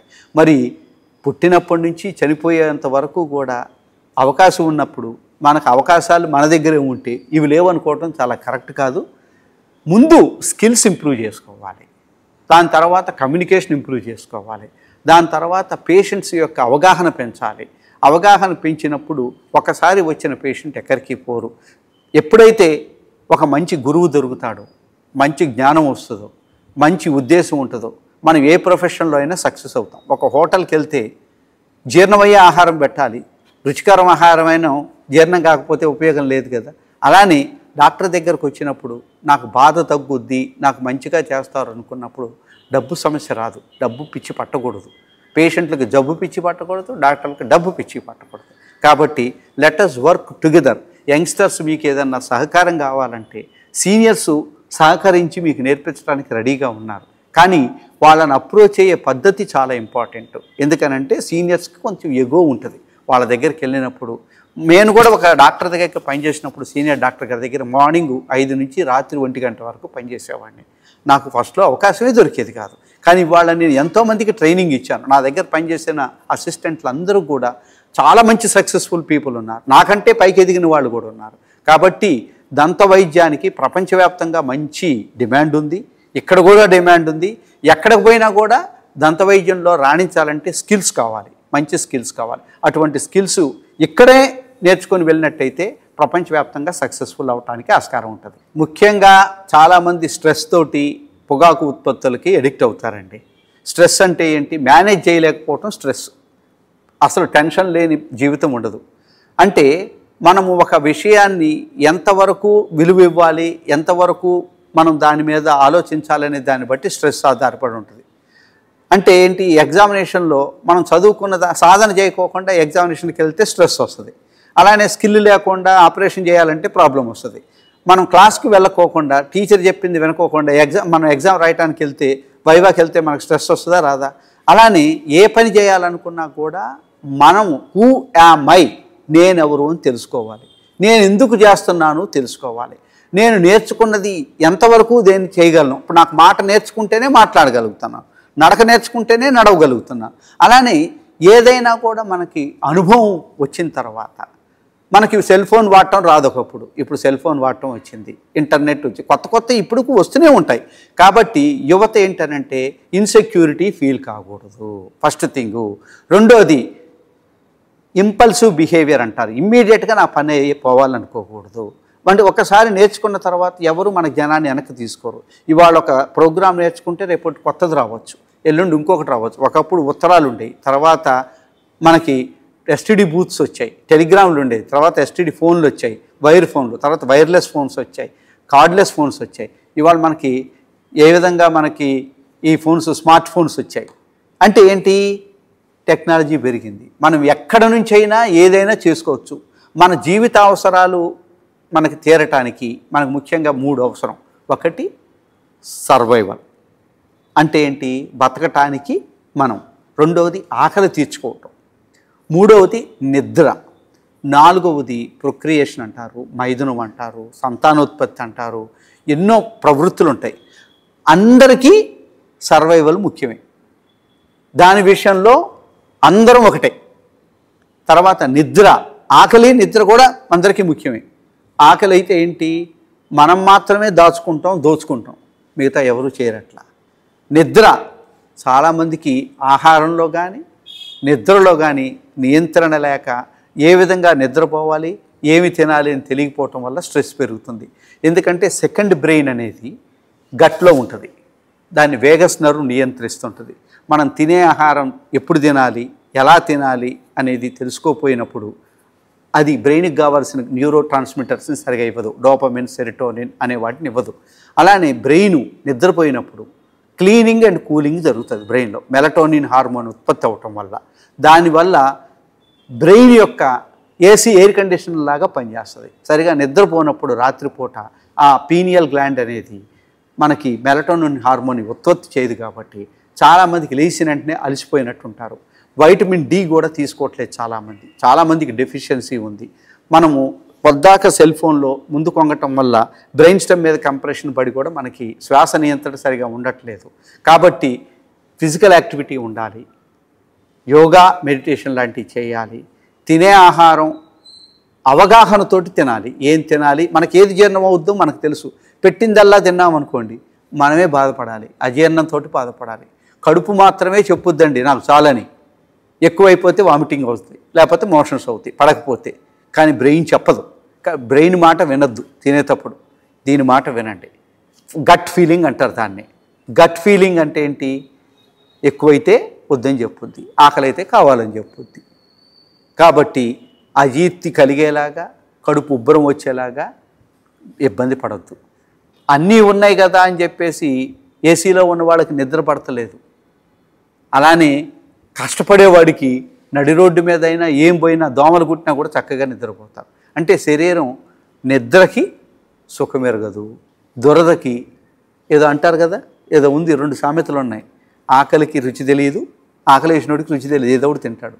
నిద్ర సుఖమెరగదు, ఎక్కడో చోట పండుకున్నా నిద్ర వస్తుంది. అలానే చేదరికి సిగ్గెరగదు అంటారు, అంటే దురద పుడితే ఎవడున్నా కూడా గోక్కుంటారు. కాబట్టి మనము సమాజంలో బతకాలి అని అంటే మన యొక్క శరీరం మాట మనం వినాలి, బయట వాళ్ళ మాటలు కాదు. మన లోపటికి అంతర్ముఖం కావాలి. అంతర్ముఖం కావాలంటే ఇంట్రోస్పెక్ట్ చేసుకోవాలి. మన జీవితం ఏంటి, ఎందుకు వచ్చాం ఈ జీవితంలోకి, మనం ఎందుకు పుట్టాం, ఏం కావాలనుకుంటున్నాం. అందరిలా పశువులాగా పుట్టి పశువులాగా చనిపోదామా, పిల్లవాడిగా పుట్టి దివ్య మానవుడిలాగా వెళ్దామా. నువ్వు హీరో కావచ్చు, జీరో కావచ్చు, మన ఆలోచనలే మనకి, మన యాక్షన్సే మనవి. కోవిడ్ వచ్చినప్పుడు అందరం చచ్చిపోతాం అనుకున్నాం, ఈరోజు అందరం మామూలుగా మాస్కులు లేకుండా తిరుగుతున్నాం. కోవిడ్ గురించి భయపడలేదు. ఒక 2 ml వైలు ప్రపంచాన్ని ప్యారలైజ్ చేసింది. మన యొక్క మేధస్సుతోటి మనం ఈరోజు ప్రపంచంలో మళ్ళీ మంచి మామూలుగా అయిపోయాం. రేపు దేన్నైనా తట్టుకోగలగాలి. కాబట్టి మనకి సంకల్పం గట్టిగా ఉంటే, మనకేం కావాలో మనం తెలుసుకుంటే, మన మనస్సు ఏం చెబుతుందో వింటే, మన శరీరంతో మాట్లాడుకుంటే మనకు కావాల్సినవన్నీ కూడా ఇక్కడే ఉన్నాయి, ఎక్కడో ఎత్తుక్కోవాల్సిన అవసరం లేదు. ఇది నా సహజ ప్రవృత్తి, సింప్లిసిటీ కాదు, నా సహజ ప్రవృత్తి. బట్టలు కప్పుకోవటానికి, మనకి కవర్ చేసుకోవటానికి, అంతేగాని ఆర్భాటం చూపించడానికి కాదు. సెల్ ఫోన్ ఉంది కమ్యూనికేషన్కి, దీనికి కవర్ వేస్తాం కానీ పగలకుండా ఉండటానికి. లోపల మనం ఏమేం మాట్లాడుతున్నామో మనకి నియంత్రణ ఉండాలి కదా, ఏమేం లోపల ఉందో అన్నీ వింటుంది అది. అలానే సింప్లిసిటీ అని అంటే ఏంటి, మనం ఇందాకనే అనుకున్నాం, నిద్ర, ఆకలి, సర్వైవల్, ఈ 3 సింపుల్, వాటికేం ఖర్చు పెట్టాల్సిన అవసరం లేదు. అది ఏ విధంగా మనకు తీరుతాయి అనేది తెలుసుకుంటే సింప్లిసిటీ తెలిసిపోతుంది. వాటిలో ఆర్భాటాలు కూడా ఉంటాయి. అలానే 4వది అని చెప్పానే ప్రొక్రియేషన్. అందరూ ప్రొక్రియేషన్ మీద ఇంపార్టెన్స్, మిగతా 3టిని మర్చిపోతారు. అందువల్ల మనం పులిలాగా వాతలు పెట్టుకొని చేయకూడదు. కిరీటం, అందాల బొమ్మకు వచ్చే కిరీటం ఒక రోజు, కానీ వాళ్ళు స్మైల్ కానీ వాళ్ళ బిహేవియర్ కానీ కనపడిన ప్రతిసారి కూడా అరే ఎంత సింపుల్గా ఉంది అనుకుంటారు. కిరీటం పట్టుకొని తిరగటం వల్ల గౌరవం రాదు కదా. కాబట్టి అబ్దుల్ కలాం గారు సహచర్యంతో నేను నేర్చుకుంది ఏంటి అని అంటే, లైఫ్ ఈజ్ సింపుల్. ఆ రోజు కోసం నువ్వు చెయ్యి, కళల కోసం తప్పించు సాధించడానికి. గేమ్ అందరూ ఆడతారు, గోల్ కొంతమందే కొడతారు. గోల్ కొట్టే ఎనర్జీ వేరు, లౌక్యం కావాలి, ఎక్స్ట్రా ఎనర్జీ కావాలి. గేమ్ ఆడటానికి అందరూ ఆడినట్టుగానే మనం ఆడతాం. మనం ఒక పుట్టినట్టుగానే చనిపోవాలనుకుంటే ఇవన్నీ చేయాల్సిన అవసరం లేదు. కానీ మనము ప్రతి ఒక్క మానవుడు కూడా చనిపోయే లోపల తన యొక్క మార్క్ ఇక్కడ వదిలిపెట్టి పోవాలి అని అంటే కనుక ఎవరి కోసమో కాదు, ఈ సమాజానికి ఒక స్ఫూర్తినివ్వటం కోసం, కుటుంబానికి కానీ ప్రకృతికి కానీ మనం చేసేది ఏంటి అని అంటే అక్కడి నుంచే తీసుకుంటున్నాం కాబట్టి దానికి ఏమి ఇస్తున్నాం అనే దాని మీదే మన ప్రవృత్తి ఉంటుంది. మహావీర్ ఆసుపత్రి ఏంటంటే మానవ సేవ, మాధవ సేవ అన్నారు కాబట్టి ఇక్కడికి వచ్చే వాళ్ళందరికీ అటువంటి సేవ చేయటం. వైద్య వృత్తి అనేది చాలా పవిత్రమైన వృత్తి. ఈ వృత్తిలో ఉన్న వాళ్ళందరికీ కూడా దీనివల్ల బెనిఫిట్ పొందిన ప్రతి ఒక్కళ్ళు కూడా జీవితాంతం మర్చిపోరు. ప్రాణమే పోయిన అవసరం లేదు. మంచిగా వింటే కూడా ఒక్కోసారి పేషెంట్కి డాక్టర్ గారు చాలా ఎంత చక్కగా విన్నారండి, సలహా ఇచ్చారండి అని అంటారు. నేను చాలామంది పేషెంట్స్ నన్ను అడుగుతారు, సార్ నాకు హార్ట్ ప్రాబ్లం ఉంది, ఎవరికి చూపించుకోవాలి, క్యాన్సర్ ఉంది, ఎవరికి చూపించుకోవాలి, నాకు బ్రెయిన్లో ఏదో అయ్యింది, ఏం చేయాలి, ఎన్నో వస్తుంటాయి. నేనేం చేస్తున్నాను, నాకున్న అవగాహన ప్రకారం ఒకళ్ళిద్దరిని కనుక్కొని ఇక్కడికి వెళ్ళమని చెప్తాను. తర్వాత వాళ్ళు ఫోన్ చేస్తారు, సార్ మీరు కరెక్ట్ సజెషన్ ఇచ్చారంటారు. అంటే ఏంటి, మనము మన యొక్క జ్ఞానాన్ని ఇంకొకళ్ళకి ఇచ్చేటప్పుడు మన యొక్క కుటుంబ సభ్యులకే మనం ఇస్తున్నాం అనుకున్నప్పుడు కరెక్ట్గా ఇస్తాం. ఇది భగవంతుడికి సేవ చేసినట్టుగానే మనం అనుకోవాలి. ప్రతి మానవుల్లోనూ ఒక దేవుడు ఉంటారు, మనలోనే ఉంటాడు, ప్రకృతిలోనే ఉంటుంది. ప్రకృతి సిద్ధంగా మనం దగ్గరగా ప్రవర్తించినప్పుడు, ప్రకృతికి విరుద్ధంగా ప్రవర్తించినప్పుడు సమస్యలు వస్తాయి. మనకి మంచి ఆనందంగా ఉండాలంటే చిన్నపిల్లలాగా ఉండాలి, ప్రకృతికి దగ్గరగా ఉండాలి. మనం గాల్లో మేడలు కట్టుకుంటే ఎప్పుడోసారి కింద పడతాం. కాబట్టి సహజ సిద్ధంగా మనము ప్రకృతితోటి మమేకమై ఉన్నప్పుడు, మనం చిన్నపిల్లవాడిలాగా మనం మారిపోయినప్పుడు మనకి చాలా లైఫ్ ప్రశాంతంగా ఉంటుంది. ఏ చిన్నపిల్లవాడు దీర్ఘకాలంగా అసూయ పెట్టుకోడు, కొట్లాడు. పెద్దవాళ్ళు మాత్రమే చేస్తారు, మర్చిపోతారు, ఆడుకుంటారు. అలానే 8 సంవత్సరాల వరకే అది ఉంటుంది. ఆ 8 సంవత్సరాల తర్వాత మెమరీస్ అన్నీ ఫిక్స్ అవుతాయి. కాబట్టి ఫస్ట్ 8 ఇయర్స్లో మనం ఎలా ఉన్నామో అక్కడికి వెళ్ళిపోయినట్లయితే మనం అన్నీ మర్చిపోతాం. కాబట్టి డాక్టర్ అయినా కూడా కొంత సమయం తన కోసం పెట్టుకొని కుటుంబంతో కానీ, పేషెంట్లతో కానీ, సమాజంతో కానీ ఇంటిగ్రేట్ అయ్యి తను డాక్టర్ అవ్వటం అనేది సమాజానికి ఉపయోగపడటానికి, మేము కూడా ఆరోగ్యంగా ఉంటాం మంచి వాళ్ళకి చేస్తే కనుక. సపోజ్ డబ్బు కోసం చేసినప్పుడు మంచిగా నిద్ర పట్టదండి, అహంకారంతో చేసినప్పుడు నిద్ర పట్టదు. ఇది వైద్యో నారాయణో హరి అని ఎందుకు అంటారు అని అంటే, వైద్యుణ్ణి నారాయణుడితో పాటు పోల్చటం. అటువంటి అదృష్టం అందరికీ ఉండదు. గురువుని సద్గురువు అంటారు, వైద్యుడిని నారాయణ అంటారు. కాబట్టి ఆ వృత్తికి గౌరవం పెంచేలాగా మన డాక్టర్ల యొక్క బిహేవియర్ ఉండాలి, ప్రొసీజర్స్ ఉండాలి. దంత వైద్యానికి సంబంధించినంత వరకు అన్ని రకాల చికిత్సలని మా దగ్గర ఇవ్వటం జరుగుతుంది. మహావీర్ డెంటల్ సెంటర్లో దాంట్లో పుచ్చిపళ్ళకి, నొప్పొచ్చిన పళ్ళకి ఫిల్లింగ్స్ కానీ, రూట్ కెనాల్ ట్రీట్మెంట్ కానీ, అలానే బ్రిడ్జెస్ కానీ, ఊడిపోయిన పళ్ళకి పళ్ళు ఫిక్స్ చేయటం కానీ, డెంటల్ ఇంప్లాంట్స్ కానీ సహజ సిద్ధంగా రూట్తో మేము మొట్టమొదటి ఇంప్లాంట్ 1992లో చేసాం మహావీర్లో. అప్పటికి అసలు సౌత్ ఇండియాలో ఎవరు చేయలే. రాజు అనే ఒక పేషెంట్కి ఇక్కడ ట్రైనింగ్ కూడా జరుగుతూ ఉంటుంది. అలానే మేము నోటి క్యాన్సర్ని ఎర్లీ స్టేజ్లో కూడా మేము కనుక్కోవటానికి ఇక్కడ చేస్తూ ఉంటాము. సబ్మ్యూకస్ ఫైబ్రోసిస్, నోరు తెలుసుకోలేని వాళ్ళకి మేము ఆపరేషన్లు చేస్తాం. టెంపోరోమాండిబులర్ జాయింట్ యాంకిలోసిస్ అంటారు. దవడలు మూసుకుపోయిన వాళ్ళకి 30 సంవత్సరాలు, 26 సంవత్సరాలు, 40 సంవత్సరాలు నోరు తెరవని వాళ్ళకి, ఈ దవడ జాయింట్లు వెల్డింగ్ అయిపోయినట్టుంటే వాళ్ళకి మేము ఇదంతా ఓపెన్ చేసి దవడలు ఆ ఫ్యూజ్ అయిన తీసేసి చెస్ట్లో నుంచి జాయింట్స్ పెట్టి ఆపరేషన్ చేస్తాం. ముఖానికి దెబ్బలు తగిలినప్పుడు, బ్రేక్ అయినప్పుడు, ఫ్రాక్చర్స్ అయినప్పుడు వాటిని పూర్వాకృతికి తీసుకొచ్చి సహజంగా ఉన్నట్టుగానే, అంతకు ముందులో ఫోటోలో ఉన్నట్టుగానే చేస్తాం. ఇది మ్యాక్సిలోఫేషియల్ సర్జరీ అంటారు. అలానే ట్యూమర్స్, దవడల లోపాలకు కానీ ఏదన్నా ఉంటే ఆ ట్యూమర్స్కి ఆపరేషన్లు చేస్తాము. ఆర్థోడాంటిక్ ట్రీట్మెంట్ అంటారు. ఇర్రెగ్యులర్గా ఉన్న టీత్ని క్లిప్స్ పెట్టి, ఇన్విజిలైన్స్ పెట్టి, అలైనర్స్ పెట్టి చేయటం, అది ఇప్పుడు అత్యుత్తమైన పద్ధతి, అవి చేస్తాం. ఇవే కాకుండా ఆర్థోగ్నాటిక్ సర్జరీని ఒకే రోజులో ఎత్తుపళ్ళు, వంకర పళ్ళు దవడలో ఉంటే కనుక కరెక్ట్ చేయటం. ఫుల్ మౌత్ రీహాబిలిటేషన్ అంటారు. అంటే మొత్తం పళ్ళుని మనం అయ్యో కట్టుడు పళ్ళు పెట్టుకుంటే తెలుస్తుందేమో అనుకుంటే సహజ సిద్ధంగా ఉండేలాగా చేయగలుగుతాం. టెంపోరోమాండిబులర్ జాయింట్ ప్రాబ్లం అంటారు. దీర్ఘకాలికంగా ఉన్న తలనొప్పులు కానీ ఇటువంటి వాటికి కూడా, టెంపోరోమాండిబులర్ జాయింట్ ప్రాబ్లమ్స్ కానీ వాటికి కూడా మేము చేస్తాం.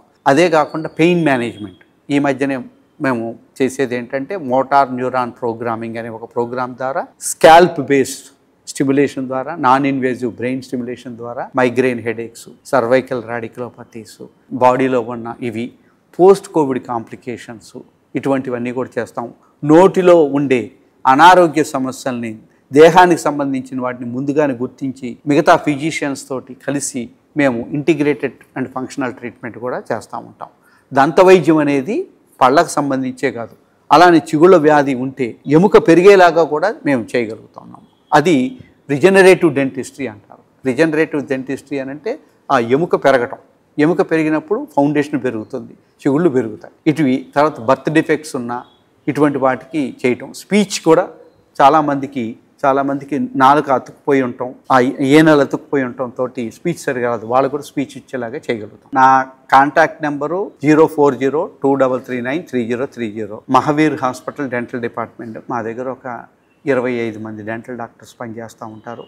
దాంట్లో dental doctors, paediatric dental doctors, prosthodontist, orthodontist, periodontist, ఆ తర్వాత ఇంప్లాంటాలజిస్టు, క్యాన్సర్ మ్యాక్సిలోఫేషియల్ సర్జన్స్, తర్వాత ఓరల్ మెడిసిన్ నుంచి డాక్టర్ అశ్విన్ అని వస్తారు, ఆయన కూడా ఉన్నారు. అంటే జబ్బులన్నింటినీ కనుక్కోవడానికి ఒక స్పెషాలిటీ ఉంటుంది నోటిలో.